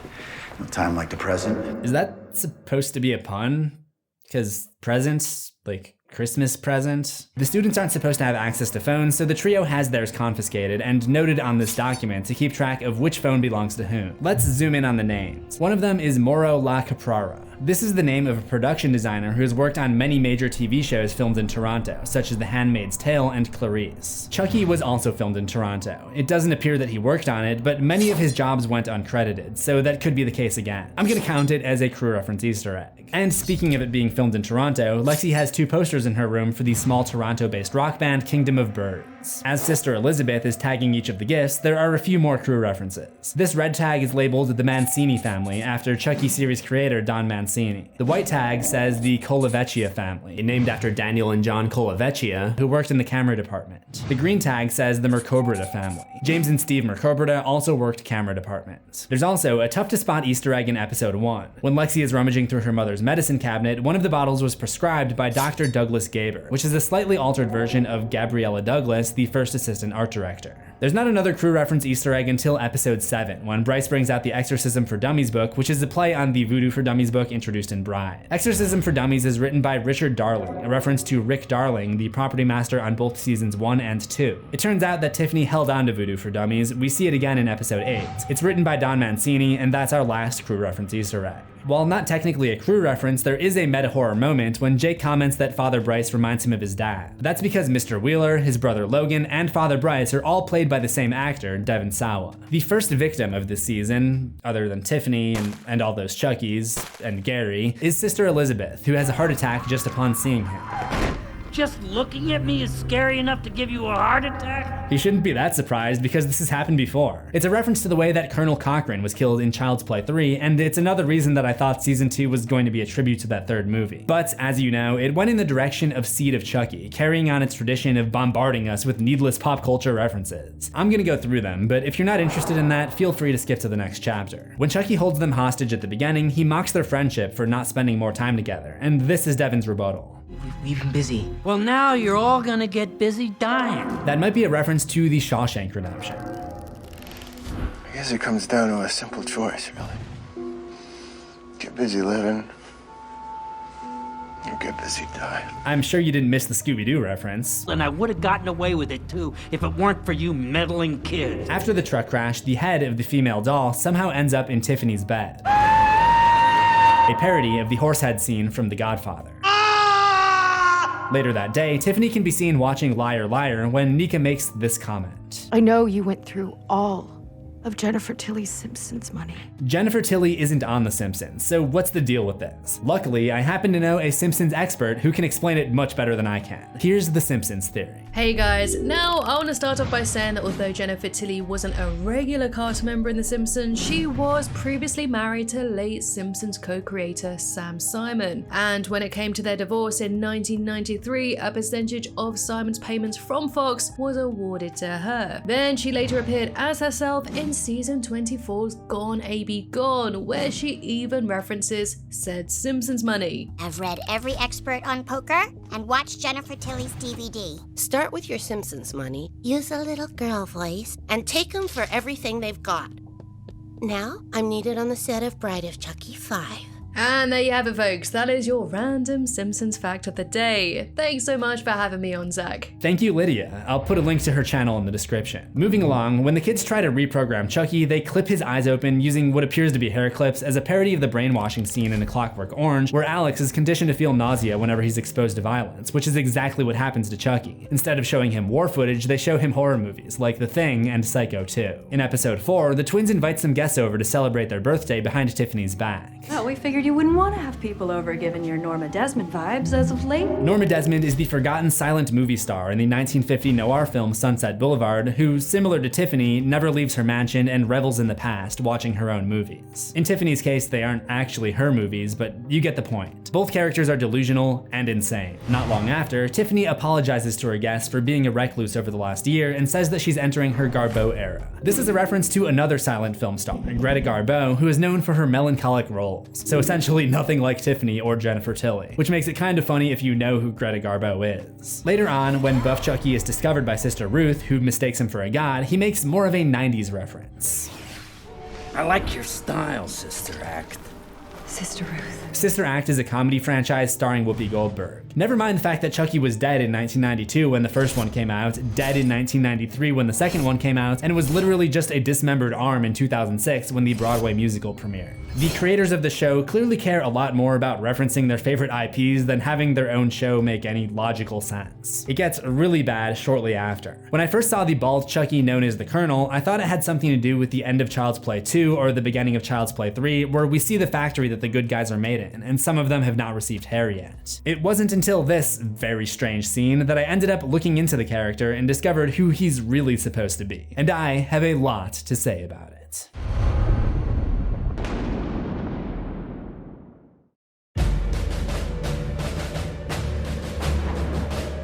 The Colonel Chucky is a reference to an iconic character from the 1979 war movie known as Apocalypse Now. His name is Colonel Walter Kurtz, and he's a rogue army officer who went insane and started commanding his own troops in Cambodia. Kind of like how the Colonel in Chucky sets up his own camp in the wilderness and commands his own unit of good guy dolls. After Andy gets the better of him in episode 6, the Colonel repeatedly says, "the horror," before passing away, a clear takeoff of Colonel Kurtz's final moments in Apocalypse Now. We're shown flashbacks of the Vietnam War. Charles Lee Ray was never in the Vietnam War. It began before he was born and ended when he was 16. In my opinion, the mere act of referencing another property doesn't make it funny. If you're doing it in a way that adds entertainment value, then that's one thing, but just putting a random war flashback that doesn't even fit just because Francis Ford Coppola did it isn't all that entertaining. Let's look at The Simpsons again as an example. The Simpsons love a good parody episode. Every year they do Treehouse of Horror, but part of the fun of watching Treehouse of Horror is learning how the established characters of Springfield will change a horror story that we already know. In the Treehouse of Horror 3 segment, Clown Without Pity, Homer buys his son a talking Krusty doll for his birthday. It's a parody of Child's Play, but they don't just run through the plot of the movie, they use the talking murder doll concept in a way that fits the style and humor that we love in The Simpsons.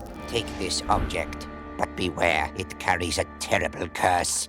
Ooh, that's bad. But it comes with a free Frogut. That's good. The Frogut is also cursed. That's bad. But you get your choice of topping. That's good. The toppings contain potassium benzoate. That's bad.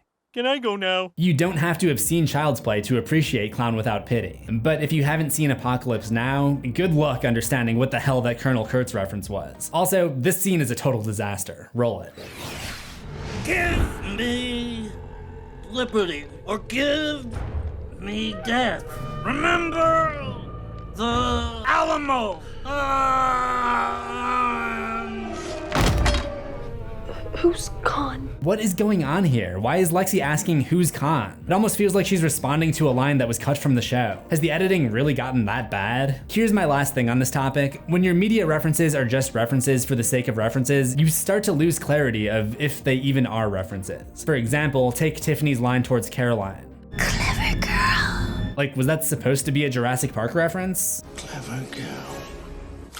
Or was she just calling Caroline clever? You can't even tell anymore. Anyways, rant over, let's get back to where we were. Episode 2. I mentioned that Tiffany was watching Jennifer Tilly's performance in Liar Liar, and in that same episode, Father Bryce makes Jake read a biblical passage about lies.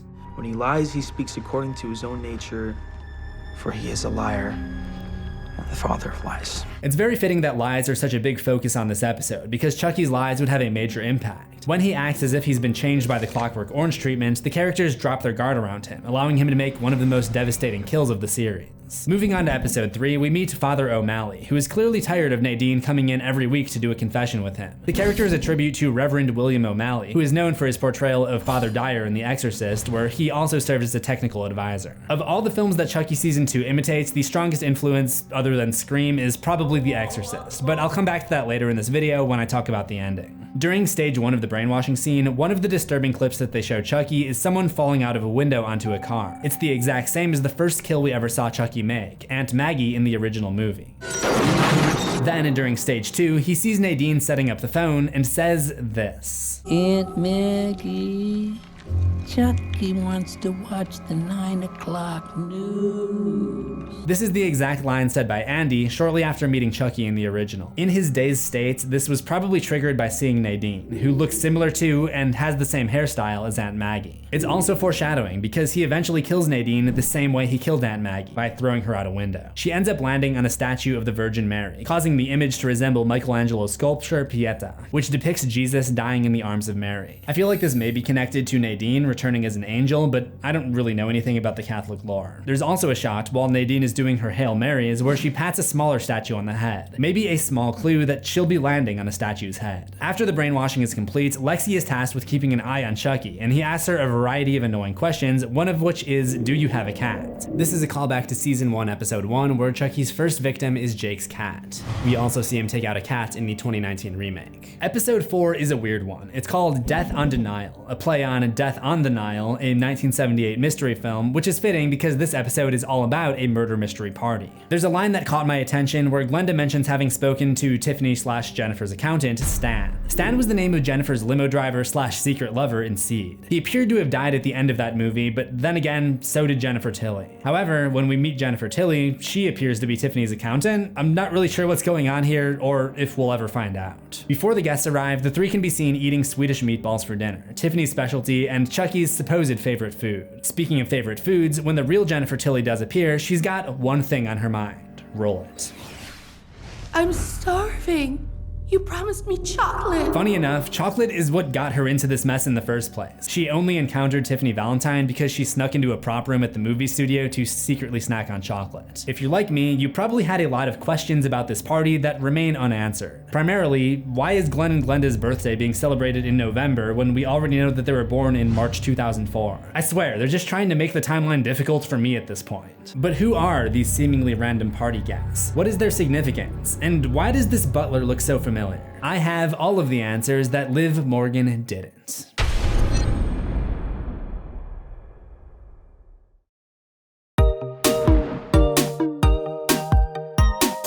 The twins wanted a surprise party, so they invited some of their mother's friends to the house without her knowing to surprise them? This already doesn't make sense, but it may have been a strategy to help distract her, making it easier for Glenn and Glenda to sneak out Nika. So who are these people? Auntie Gina is introduced first. She isn't anyone's real aunt. I think she's more of an honorary aunt for the twins, kind of like how Aunt Maggie wasn't Andy's real aunt, she's just a friend of his mother. Her full name is Gina Gershon, and she co-starred with Jennifer Tilly in the 1996 thriller Bound, where the two shared a lesbian relationship, which we find out is real in the world of Chucky. In fact, when Gina sneaks up on her in the bedroom, you can see the Bound poster in the background at that very moment. Similarly, Uncle Pants is not Glenn and Glenda's real uncle, he's Joe Panteliano, another actor friend who was also in Bound, where he plays Jennifer Tilly's boyfriend, Caesar. Apparently, he too has an ongoing relationship with her, and we literally see him get caught with his pants down. Then there's Sutton Strack. I guess Jennifer and Sutton are just friends in real life. The final guest is Meg Tilly, the real-life sister of Jennifer Tilly. When I first heard she was going to be cast for season 2, I assumed she was going to be playing Tiffany's sister, who is referenced in Seed, and as far as we know, is still alive. But I was wrong, she's just playing herself. Ironically, Meg actually is Glenn and Glenda's aunt, because the twins' biological mother is Jennifer Tilly. The butler is the only one who isn't playing himself, but if he still looks familiar, it may be because the actor, Tony Napo, played Gus Colliard in the Saw franchise.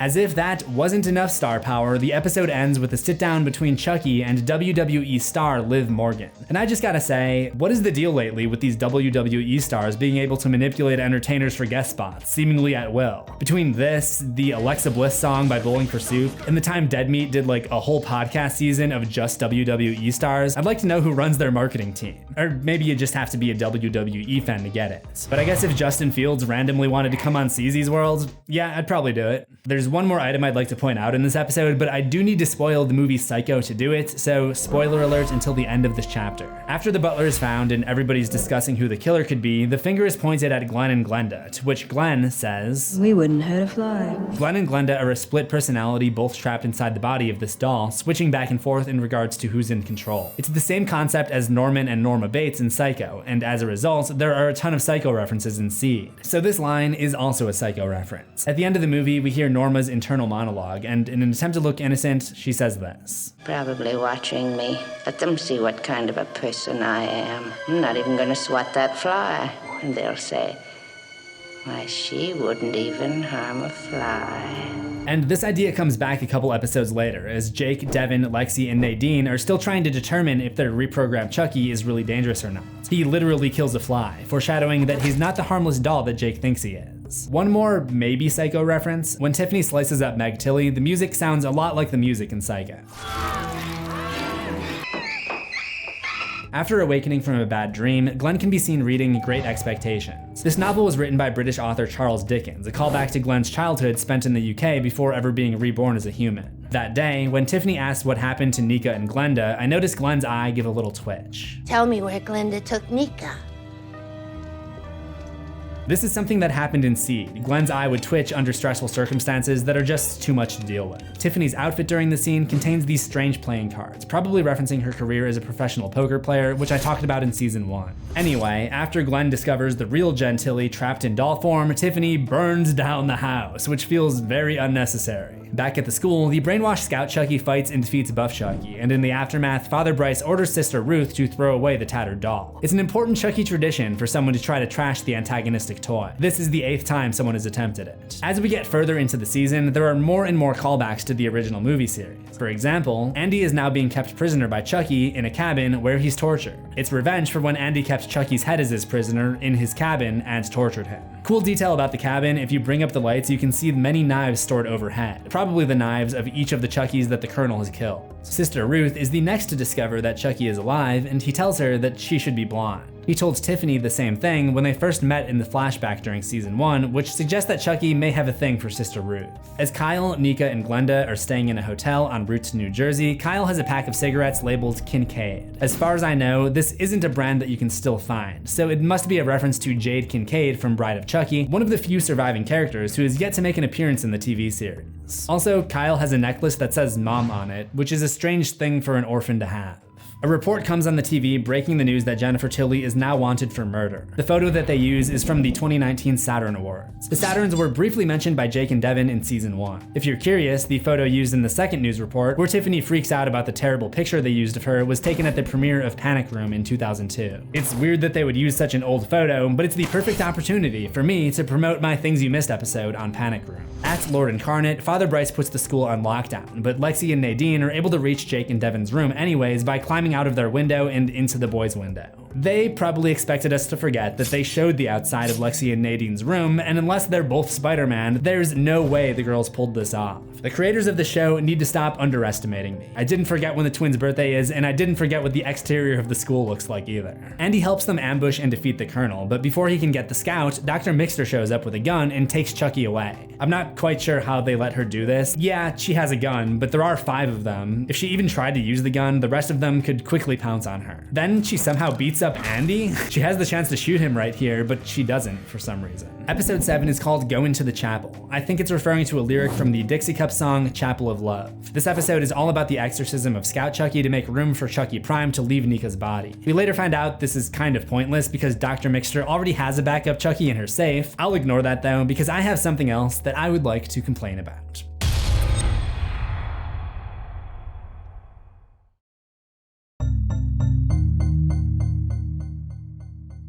The biggest obstacle that the characters have to overcome in every installment is Chucky, but there are also obstacles on a character level in each movie. In Child's Play, Andy is not taken seriously because he's a kid. In Curse, Nika wants to get her family to see her as a person, not see her for her disability. Season 2 is all about Jake and Devin wanting those around them to accept their relationship. They are trapped in a school and religion that doesn't accept them. They're constantly trying to invalidate that religion. So I just find it weird that they successfully perform an exorcism at the end, because doesn't that kind of say that the religion really does have power? It's not super shocking because voodoo is a religion that gave Chucky power in the very first movie, but it feels somewhat contradictory. The deal to perform the exorcism is struck when Kyle shows up with a gun, leveling the playing field against Dr. Mixter. What'd you do to your hair? I wasn't having any fun as a blonde. Because holding each other at gunpoint is the perfect time to strike up a casual conversation about women's hair. At this point, everyone is brought together to help perform the exorcism, other than Tiffany, Jennifer, and Glenn, who are still on their way. However, Jennifer would not make it. After 18 years of being trapped inside this doll, she seizes her opportunity to make a run for it and gets whacked by a truck. This is a franchise callback. David, from Bride of Chucky, suffers the exact same fate. He's hit by a truck while trying to escape from Tiffany Valentine. While preparations are made to perform the exorcism, Chucky is tied up, leaving him to verbally torture everyone. So Andy locks Chucky away in a bookshelf. This is a reference to the way that Hannibal Lecter was tied up in Silence of the Lambs, and he even pulls out the same line. Closer. Closer. You learned about how Don Mancini's time on the Hannibal TV show may have been the reason that Chucky made the move to syndicated programming in the first place. But the episode is primarily more of a takeoff on another classic horror film. Your mother sucks in hell. Yeah, we've all seen that movie too. The movie he's referring to is The Exorcist, where the little girl Regan is possessed by the demon Pazuzu to say the same line. Her possession causes her to switch from the innocent girl to the evil demon, hurling psychological attacks at those tending to her. We see Scout Chucky do the same thing as he toggles between good Chucky and evil Chucky. Chucky also takes after Regan by projectile vomiting a green substance and levitating up in the air, just like in The Exorcist. The ending of The Exorcist involves the possession being passed to the priest shortly before his death, and Chucky follows suit with the implosion of Father Bryce. Now all they have to do is transfer Chucky Prime's soul out of Nika's body into the doll. However, all the guns have been locked up at this point. I don't understand why they don't just tie up Dr. Mixter first, then exorcise Chucky from Nika's body. But they don't think of that. This show is so frustrating. This mistake allows Sister Ruth to show up and rescue the newly transferred Chucky, but she's stopped by Glenda, using a knife hidden away by Charles Lee Ray as a kid. I need you to go get my old Bowie knife. I stashed it in a loose stone behind the church organ back in the day. No! No, no! The season finale is called Chucky Actually because it takes place on Christmas, like the 2003 Christmas movie Love Actually. We see Dr. Mixter, now possessed by Chucky Prime, go into the safe at her office to retrieve the spare good guy doll. The safe passcode is 110988 or 110988, the release date of the original Child's Play. Another Easter egg to the original is the maker of the safe, Caputo Safe Company. This isn't a real brand, so it must be another reference to Charles's old accomplice, Eddie Caputo. The intro to this episode shows many of the weapons that Chucky is has used over the years, including the snake-adorned knife seen in the original and in Curse, the hammer used to knock Aunt Maggie out the window in the original, the red chainsaw that he would later use in this episode, the generic kitchen knife, which has been used many times, and the yardstick that he beat Miss Kettlewell with in Child's Play 2. Lexi asks her mom if her orphaned friends can stay for the holidays while Mrs. Cross is live streaming. She claims that she was streaming to 100,000 followers, which is total BS. If I go on Twitch or YouTube right now, the top channels are getting maybe a quarter of that. I guarantee no one is tuning in to watch a small town mayor decorate her Christmas tree. On Facebook, no less. And later, she claims this. My followers really seem to love my nativity scene. Got over 30,000 likes. No. There are only 45,000 people in Hackensack. Come on. And when she's streaming that nativity scene, the on-screen phone POV doesn't match up with how she's moving around the phone. How do you screw that up? Inside, Caroline and Belle, who is secretly Chucky in disguise, are watching the news about what happened at the Lord Incarnate school. This calls back to Child's Play 1, where Andy and Chucky watch the news for updates on Eddie Caputo. I already talked about the defibrillator used to take out the hospital security guy being another potential Child's Play reference. Like the shock device in 1, why would they even have a tool powerful enough to light someone on fire in the hospital? And are we just supposed to assume that there are no smoke detectors in this hospital? Make it make sense. The season-long revisit to Seed of Chucky comes full circle when Glenn and Glenda transfer back into the doll body from that movie, taking on the new name Gigi. As another tribute to Seed, Gigi has a jacket patch that resembles one of the Seed of Chucky posters. One of the other patches is Tiffany's original tattoo. But the business between Chucky and the trio of Jake, Devin, and Lexi is not finished yet. He breaks into the house through the chimney, as he had in Child's Play and in season 1. Also, this season began with him escaping up a chimney, and now he's coming down one. Tiffany Valentine can also be found breaking into the house, looking for the Belle doll to transfer her own soul into, but she's caught by Mrs. Cross. Oh my God, this is so random. And I'm sorry to barge in on your house on Christmas Eve. Oh, no worries. This is it. This is the script we're going with. Okay. Chucky Season 2 ends with one final similarity to Seed. Both stories involve Chucky breaking into somewhere he's not supposed to be, trying to get revenge on Tiffany, and getting a surprise attack from a kid. Only this time, there's another twist on top of that. I mean, it's not a new twist. Oh my God, Dr. Foley was evil the whole time? Dr. Mixer was evil the whole time? Caroline was evil the whole time? Who could have seen this coming?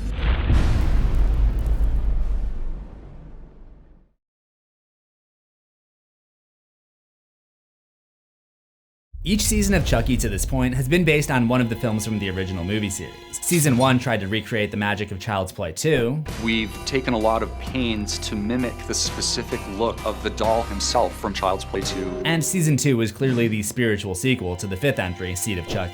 And we wouldn't hurt a fly. I wouldn't even hurt a fly. Early on in Season 3, we see an investigator lay down evidence markers reading 2, 5, and 7. So does that mean that Season 3 would follow in the footsteps of the 7th Chucky movie, Cult of Chucky? Well, not exactly. This time, the series does its own thing, opening with a power outage in the White House and a president's son who's obsessed with ghosts, a clue about the introduction to the spirit realm that would come later on in the season. The next day, we're reintroduced to the main protagonist, Jake, who mentions that he's working on his last art piece, calling it a commentary on the dark side of the most popular dolls, but it will only be complete once he has a good guy, a doll that has become impossible to find. This is a hint that we may be getting close to the end of the entire Chucky franchise. With no good guy dolls left to move into, Chucky's soul will eventually have no vessel to inhabit. There's more evidence to suggest that the long-running series may be close to a conclusion. The president's younger son, Henry Collins, has a room covered in dinosaur stuff, which may be a thematic parallel to the idea that Chucky and his army of possessed good guy dolls could be going extinct. Or it could just be a parallel to Andy Barclay's room in the first movie, Child's Play.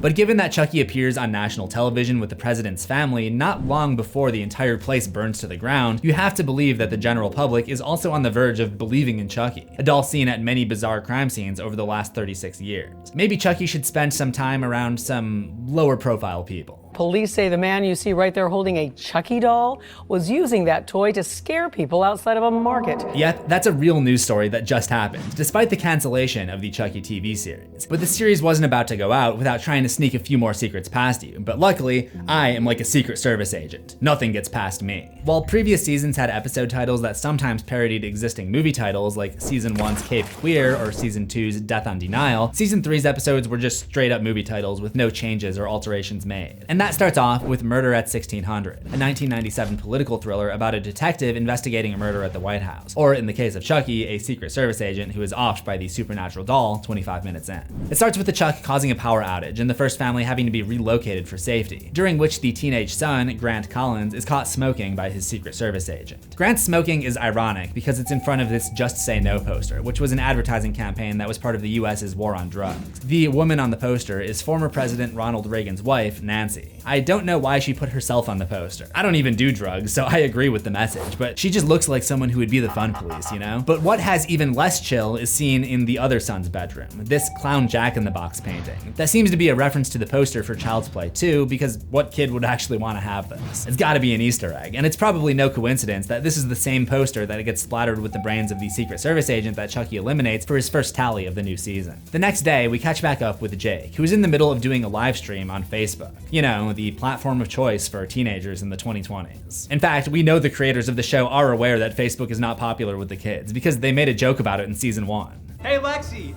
he's on Facebook. For some reason, all of the usernames look like passwords. One of the usernames is Billy_the_kid, which is the name of an outlaw in the old American West who was said to have been shot dead after escaping prison, but rumors of his survival persisted for decades after his death. This could be a nod to Chucky, or maybe even an alias of Chucky himself. Charles Lee Ray has officially been dead for a long time, but there are always rumors of his continued survival inside of a Chucky doll. That morning, the president has a meeting with the governor of Rhode Island.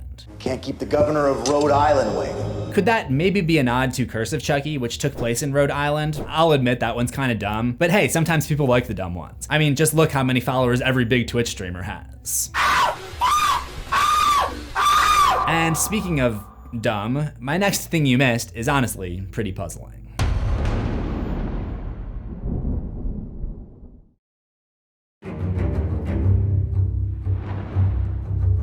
President Collins finds himself late for a meeting with his own wife, but when his secretary reminds him, we get a glimpse at her monitor. And why is there a battery icon for a desktop computer? Also, don't worry too much about the date and time. Day after day, it never changes whenever we see this monitor. And story-wise, this is before Halloween, not after. I hereby declare that canonically, her computer is broken. President Collins meets with his wife Charlotte, who's stressing herself out over the colors that she's gonna use to decorate the White House, and he tells her that he doesn't want her to put too much pressure on herself. This is funny in retrospect, because she basically ends up bearing the largest burden of anyone when Chucky starts killing off White House staff members, and it's up to her to try to hide it from the public. The first one of those deaths is just moments later, but this first one is not kept secret from the press. We see various fictional news channels, like News Channel 2, CNC, which seems to be a parody of CNN, and a host of others. It feels like a missed opportunity. They should have included WDOL from the original movie. Maybe that was just a local Chicago station. Season 3, Episode 2 is called Let the Right One In, which is the name of a 2008 film about a boy who befriends a vampire girl in his apartment complex. But in the case of the Chucky episode, it's about Grant letting in Lexi, who wants to use him to get to Chucky. I get that they're trying to mimic the circumstances of Let the Right One In. He's literally choosing her to let her into the White House, but this is one of the most ridiculous storylines they've attempted so far. It's shown that the president's son has 2.1 million followers. He would never invite some random from the internet to meet up. There's no way that would be allowed, right? And then instead of screening her at one location and then bringing her to the actual location, he's just waiting there like a sitting duck. Gotta be the easiest assassination target of all time. They're with me. There's my friends. Calm down, okay? Here they are, IRL. Go ahead. You're not even gonna check them? Are you kidding me? This dude had one job and he's just like, yeah, go ahead. Meanwhile, back at the White House, a CIA agent named Warren Price is brought in to investigate the murder and notices good guy footprints in the closet. A callback to the original movie where investigators found that Chucky left footprints at the scene of his first ever crime in doll form. Shockingly, this isn't enough to determine that Chucky committed this crime, or the next one where he takes out the president's secretary, because apparently they just don't have cameras in the White House. Come on, this is supposed to be one of the most secure buildings in the world. And it's not like this president would have had them taken out as a privacy precaution. I just think that if you're gonna brand yourself as president of transparency, and you basically sell off the family's privacy to win an election, you gotta take the bad with the good. The main trio, Jake, Devin, and Lexi, are staying in the Watergate Hotel in Washington, D.C. And I think this plays into the whole transparency versus privacy theme that runs through this whole season. The Watergate Hotel is most known for a scandal where 5 men were arrested for breaking into Democratic offices at the Watergate complex to plant wiretaps and steal documents. And the then president, Richard Nixon, was recorded ordering the FBI to halt its investigation and cover it up, which was considered an obstruction of justice. Nixon was pressured to resign to avoid impeachment. People have got to know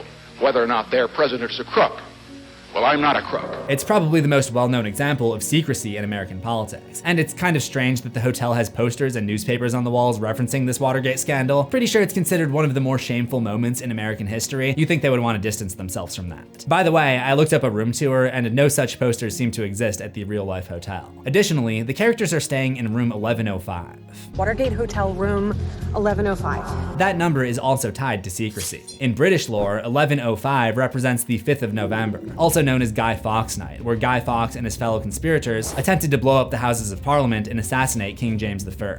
Most famously, the movie V for Vendetta adopts November 5th as a symbol of rebellion and exposing dark truths of a totalitarian government. Remember the 5th of November. In Chucky, the battle of transparency versus secrecy plays out between the ideals of President Collins, who represents transparency, and Warren Price, who represents secrecy. America is built on secrets, ma'am, and it would be a shame for this one to get out. There are other references to this too. The coffee shop that they meet Grant at is on Morse Street. Morse code is a coding system that uses dots and dashes to send secret messages. Anyways, when they finally meet Grant, he seems to be something of an influencer himself. Hold on. It says you guys don't follow me? Wow. Hashtag fake friends. And back at the hotel that afternoon, the kids are still trying to get their studying in. William Jennings Bryan's Cross of Gold speech in 1896 was a polemic against gold? More accurately, the gold standard. The speech is actually famous for the line, "You shall not crucify mankind upon a cross of gold," which may be a subtle reference to Chucky's crucifixion in the previous season. Just as Jennings Bryan felt that the gold standard put an unjust burden on the American people, Jake, Devin, and Lexi feel that they are burdened with having to destroy Chucky. In order to do so, they research ideas to smuggle weapons into the White House where Chucky is hiding using creative Halloween costumes. They do this on a site called Dark Fedora. Lol. However, before they can get into the White House Halloween party, their caretaker, Miss Fairchild, has to speak with the First Lady. During this conversation, there's a special focus to frame this picture of Edith Roosevelt, who is known for supporting her husband, Theodore Roosevelt, from a behind-the-scenes role. Kind of like Charlotte is doing in this episode, by keeping the fatal crimes committed inside the executive mansion's walls a secret. I'm convinced this parallel is intentional because of how they zoom in on it after she leaves the room to go conspire with Price. And when that happens, the Doll of Death takes his third victim by strangling Miss Fairchild with the American flag, corrupting a symbol of freedom to use as a symbol of violence. But the next episode would contain a much more surprising connection.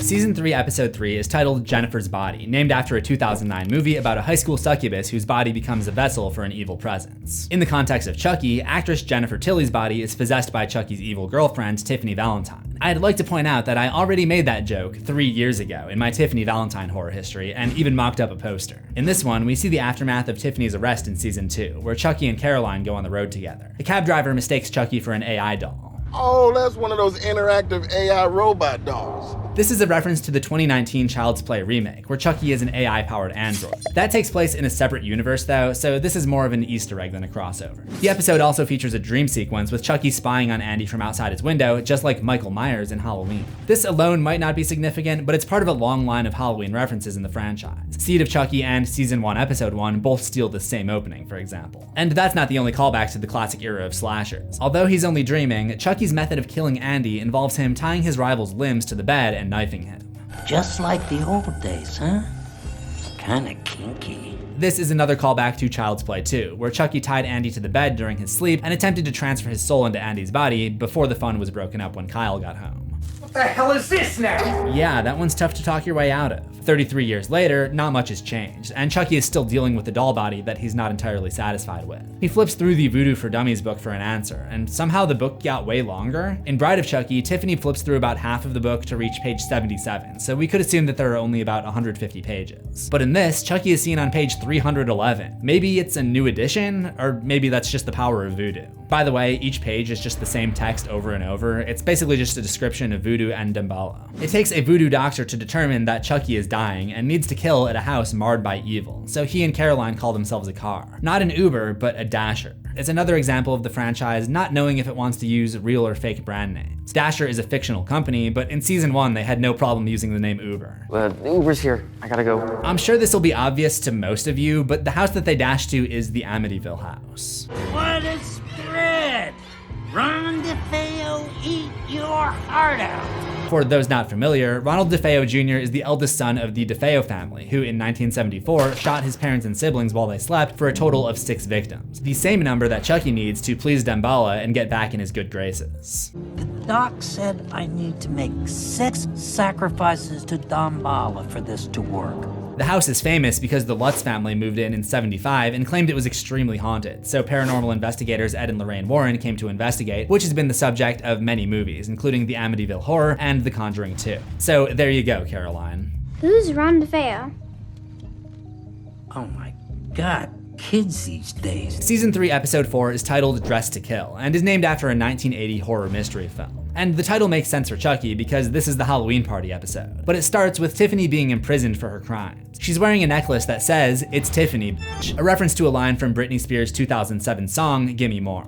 It's Britney, bitch. This was during the time that Britney Spears first started crashing out, and holy crap, she's been crashing out for the last 18 years since. So this fashion statement from Tiffany carries similar connotations. But then again, she's always been crazy. She finds herself on death row, but it's not all doom and gloom because she gets to meet one of her favorite celebrity chefs, Evelyn Elliott. It's kind of a connection to Bride of Chucky, where at the beginning she was a fan of a different celebrity homemaker who also did time in prison, Martha Stewart. And there's another Bride callback when she first meets Evelyn. Evelyn is watching the movie Bride of Frankenstein, which was the same movie that Tiff was watching in the bath when she was killed for the first time. When she first meets Evelyn, we find out why Tiffany is such a big fan. Your recipe for Swedish meatballs changed my life. This is the recipe that she used to impress Charles Lee Ray, leading to her forever being linked to Chucky in the first place. I made Swedish meatballs. Your favorite. Later on, Tiffany and Evelyn chat as a movie with orange credits rolls on the TV. This feels like another Halloween reference, but it's not the credits of Halloween, though it may be one of the David Gordon Green requels. It's hard to tell. But what is definitely a reference is this. This is a reference to the jump scare time cards seen in The Shining. But that leads us to the Halloween party. It's mentioned that the White House Halloween Ball is for charity, and right here, if we zoom in, we can see what it's for. The Better Days Children's Hospital. The same charity that Lexi's mom, aka the Hackensack mayor from season 1, did a fundraiser for.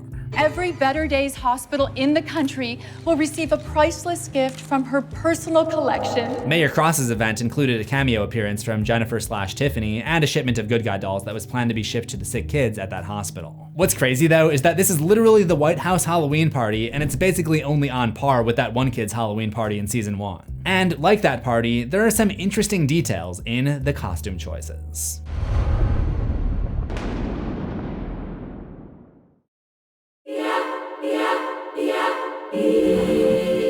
At the Halloween party, there's a theme of everyone dressing up as pop culture versions of themselves. Henry's nanny is dressed as Mary Poppins, the central character from a movie about a magical nanny. Chucky, who is hiding in the White House and manipulating the events that take place there, dresses up as the Phantom of the Opera, a character who secretly lives in the Paris Opera House and manipulates the events that take place there. The main trio all dress as Good Guy dolls. Good Guys are designed to look like kids, and these 3 all had their childhood stolen away from them when Chucky killed their parents. The Vice President is dressed as George Washington, I think? I'm not really sure, but it's some kind of presidential figure. Finally, President Collins and Charlotte Collins are dressed as JFK and Jackie Kennedy. Not only are they a President and First Lady duo cosplaying a former President and First Lady duo, but it also serves as a dark foreshadowing, because JFK would be assassinated, leaving Jackie to literally pick up the pieces. The same is going to happen to the Collins family at the hand of Chucky. This actually goes one step further though. The President is played by Devon Sawa, who became a big name in the horror world after he starred in Final Destination, where he narrowly avoided crashing on a doomed flight out of JFK Airport.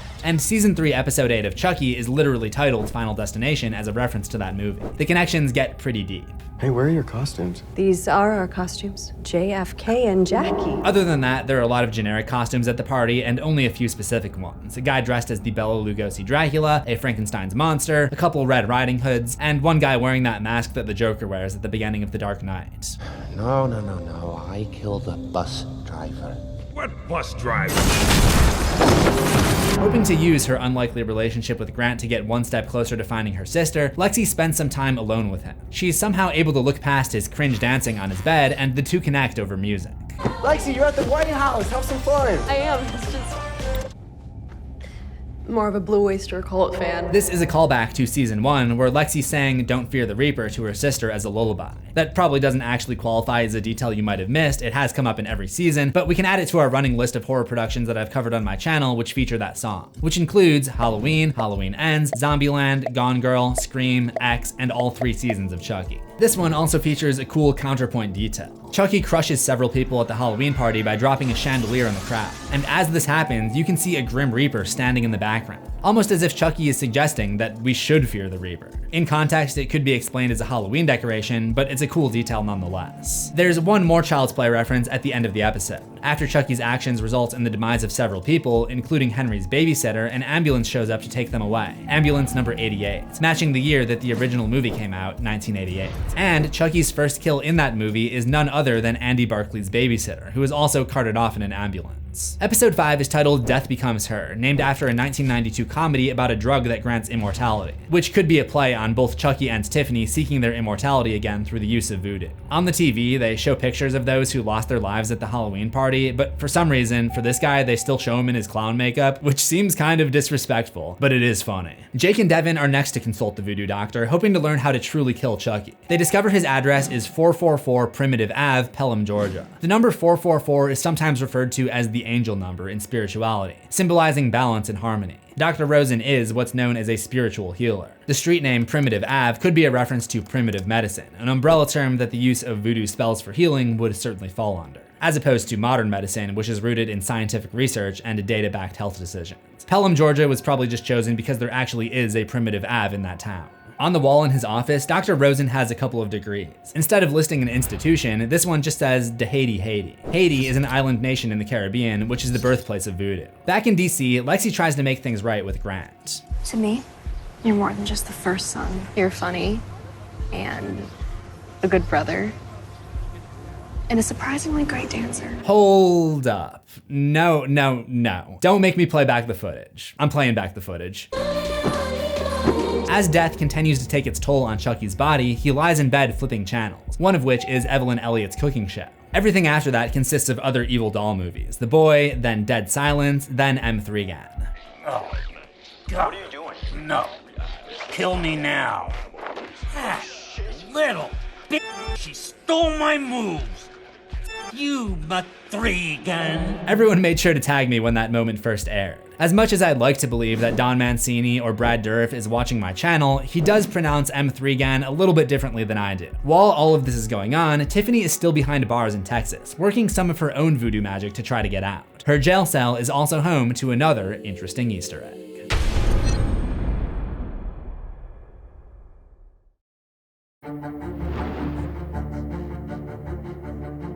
On the way back from Georgia, Jake and Devin stop off at a hotel. I'm pretty sure you have to be at least 18 to get a hotel, and even if you could get one at 16, these orphans don't exactly have parental consent to check in on their own. Also, did anyone notice the phallic logo of the motel? The next morning, they're about to head back to Washington, D.C., and their conversation is, for some reason, like the exact same conversation that the Warrens have at the beginning of Annabelle Comes Home. You ever been to California?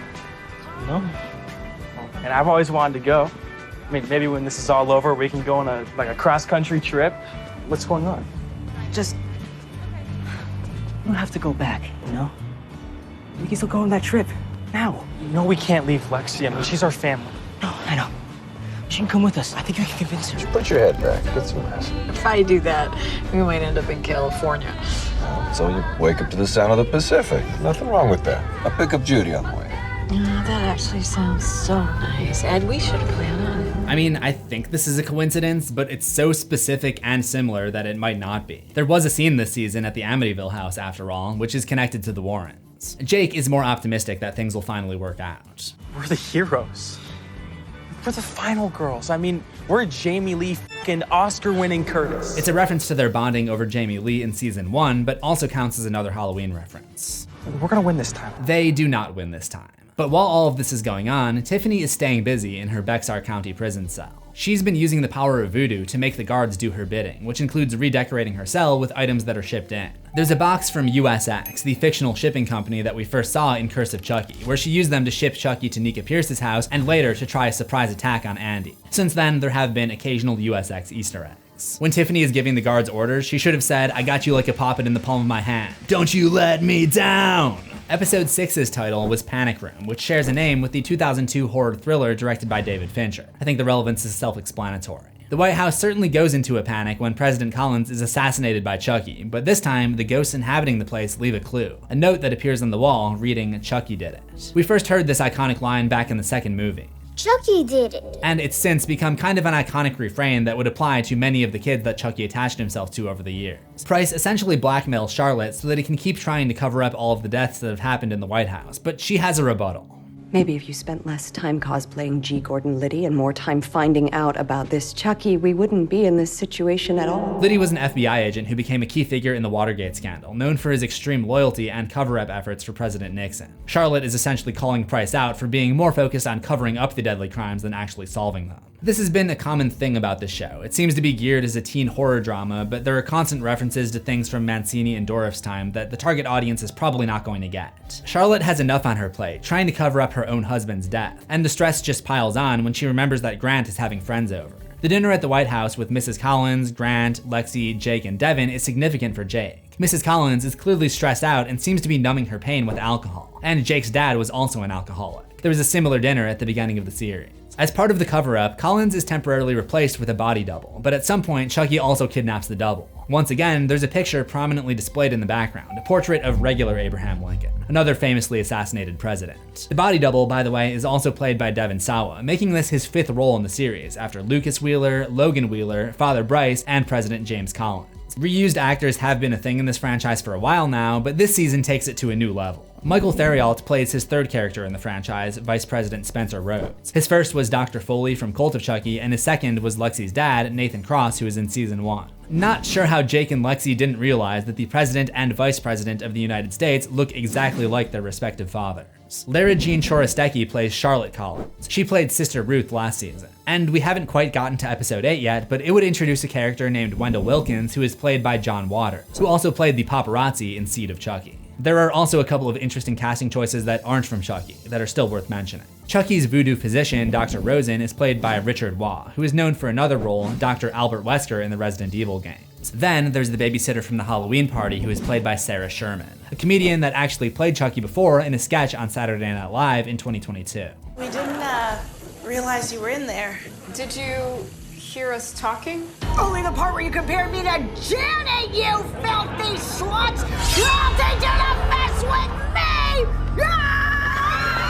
In the actual series, her character got her face cut off by the falling chandelier. This may, in fact, be a little reference to her role in Flayaway, which you may remember from that time I did a video about the creepy Adult Swim infomercial series. For those who don't watch every single one of my videos, she was hosting a mock commercial for a medical procedure where you can have your skin removed in order to solve the problem of body hair. And it's a very uncomfortable watch, mostly because of her demeanor. We will donate your skin to our charitable foundation, Skin Kids, which donates your skin to a kid in need of or in want of some extra skin.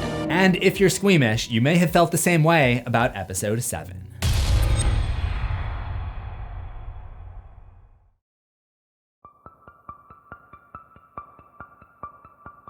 Episode 7 is called There Will Be Blood, and it's named after a 2007 thriller following a greedy oil tycoon with no heart. You could say his reckless ambition mirrors Chucky's reckless ambition to become the greatest serial criminal of all time, and yes, there's the obvious fact that this is the bloodiest episode in the series. Now, ever since Bride of Chucky, imitating ideas from other horror franchises has become an almost integral part of this franchise's DNA, and almost everything that followed was an explosion of Easter eggs, references, and homages. Usually the properties being sampled are other slashers, like Scream and the aforementioned Halloween. But the last 2 episodes of the series take inspiration from somewhere else, the supernatural genre. In a last bid to cause mayhem, Chucky dies and goes to the spirit realm, which looks and operates a lot like the Further, the afterlife limbo realm from the Insidious franchise.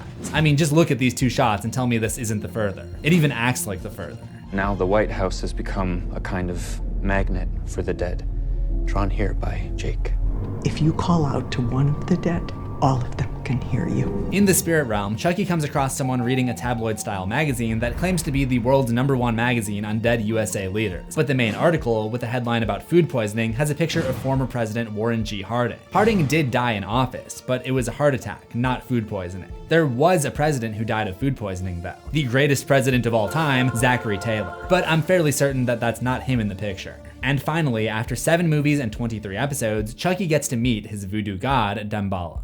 You know, I always thought that you'd be a snake or something. This is because in our world, some believe Damballa to take the form of a snake. I did a video on it a while back. In episode 8, Jake takes a drug to temporarily experience death so he can enter the spirit realm and find Chucky. But he first meets his dad in a location that seems to be a cross between the White House and his room from the very first episode. Final Destination would end up being the final episode of Chucky, as the series was canceled after this, so it's nice to see things coming full circle, which was also exemplified in The Dollhouse, a movie theater where various iterations of Chucky from throughout the series watch Chucky franchise content 24/7. Gotta love how the doors lock when Jake goes in here, the surefire sign of a boss room.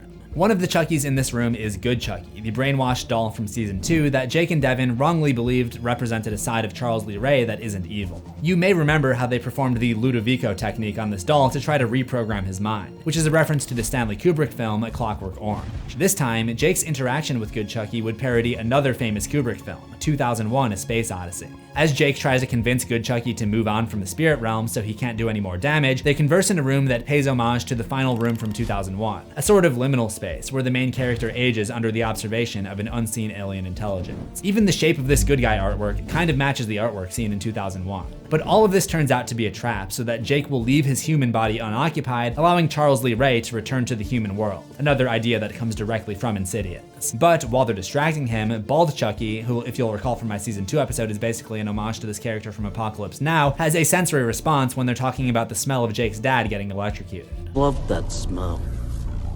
Like napalm in the morning. It's a direct reference of this scene.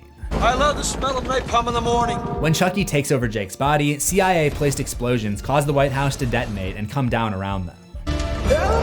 You're not supposed to use an elevator when there's a fire, so that's pretty dumb, but thematically it brings Lexi and Grant even closer. She too lost her home to a fire in season 1, and they've already bonded over their grief before this point. The trio gets out alive, and Chucky/Jake leads them to the mansion of Wendell Wilkins, the original designer of Good Guys, to find Caroline. Wendell shares his backstory. His son, Tommy, was stabbed by a madman in a shopping mall in 1983. This is just my own speculation, but could his killer be the hack-and-sack slasher who inspired Chucky to kill in season 1? And could losing a son named Tommy also be what inspired him to give one of the first Good Guy dolls the name Tommy, as seen in Child's Play 2?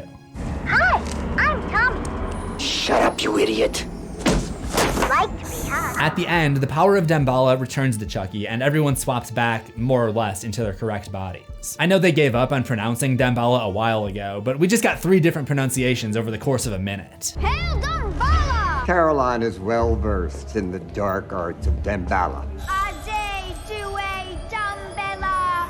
Give me the power, I beg of you! It's like they saw my Damballa horror history where I complained about the inconsistent pronunciations and just decided to f with me. Anyway, Chucky, Tiffany, and Nika all end up in their most iconic form factors, with Caroline doing her best Latari and Milton as the evil dolls get away. On one hand, I don't really know who we're even supposed to be rooting for anymore, because Chucky and Tiffany are the characters who go under duress and have to undergo a character arc this season more than anyone, and this is basically treated as a happy ending. The post-season wrap-up teases a 4th season, which obviously won't happen now that it's been canceled, but I honestly feel like this is a great place to stop. I talked earlier about how it feels like Chucky's story is coming to an end soon, and here we're introduced to what appears to be the last Good Guy doll in existence. I'd rather them end where they began, with one final movie wrapping up Chucky and Andy's decades-long feud once and for all, before letting Chucky's voice, Brad Dourif, who's 75 years old at the time of recording, have a well-deserved retirement. Of course, we aren't done yet, because we still gotta talk about the crew reference Easter eggs. Let's backtrack to episode 3. There are several newspaper articles about the death of the president's youngest son. The author of this article, M. Russell, is a reference to key scenic artist Margaret Russell. There's another article written by Kent Fabian, a reference to Chucky's clearance coordinator. And this one is authored by Marcin Zak, who is a graphic designer on the show.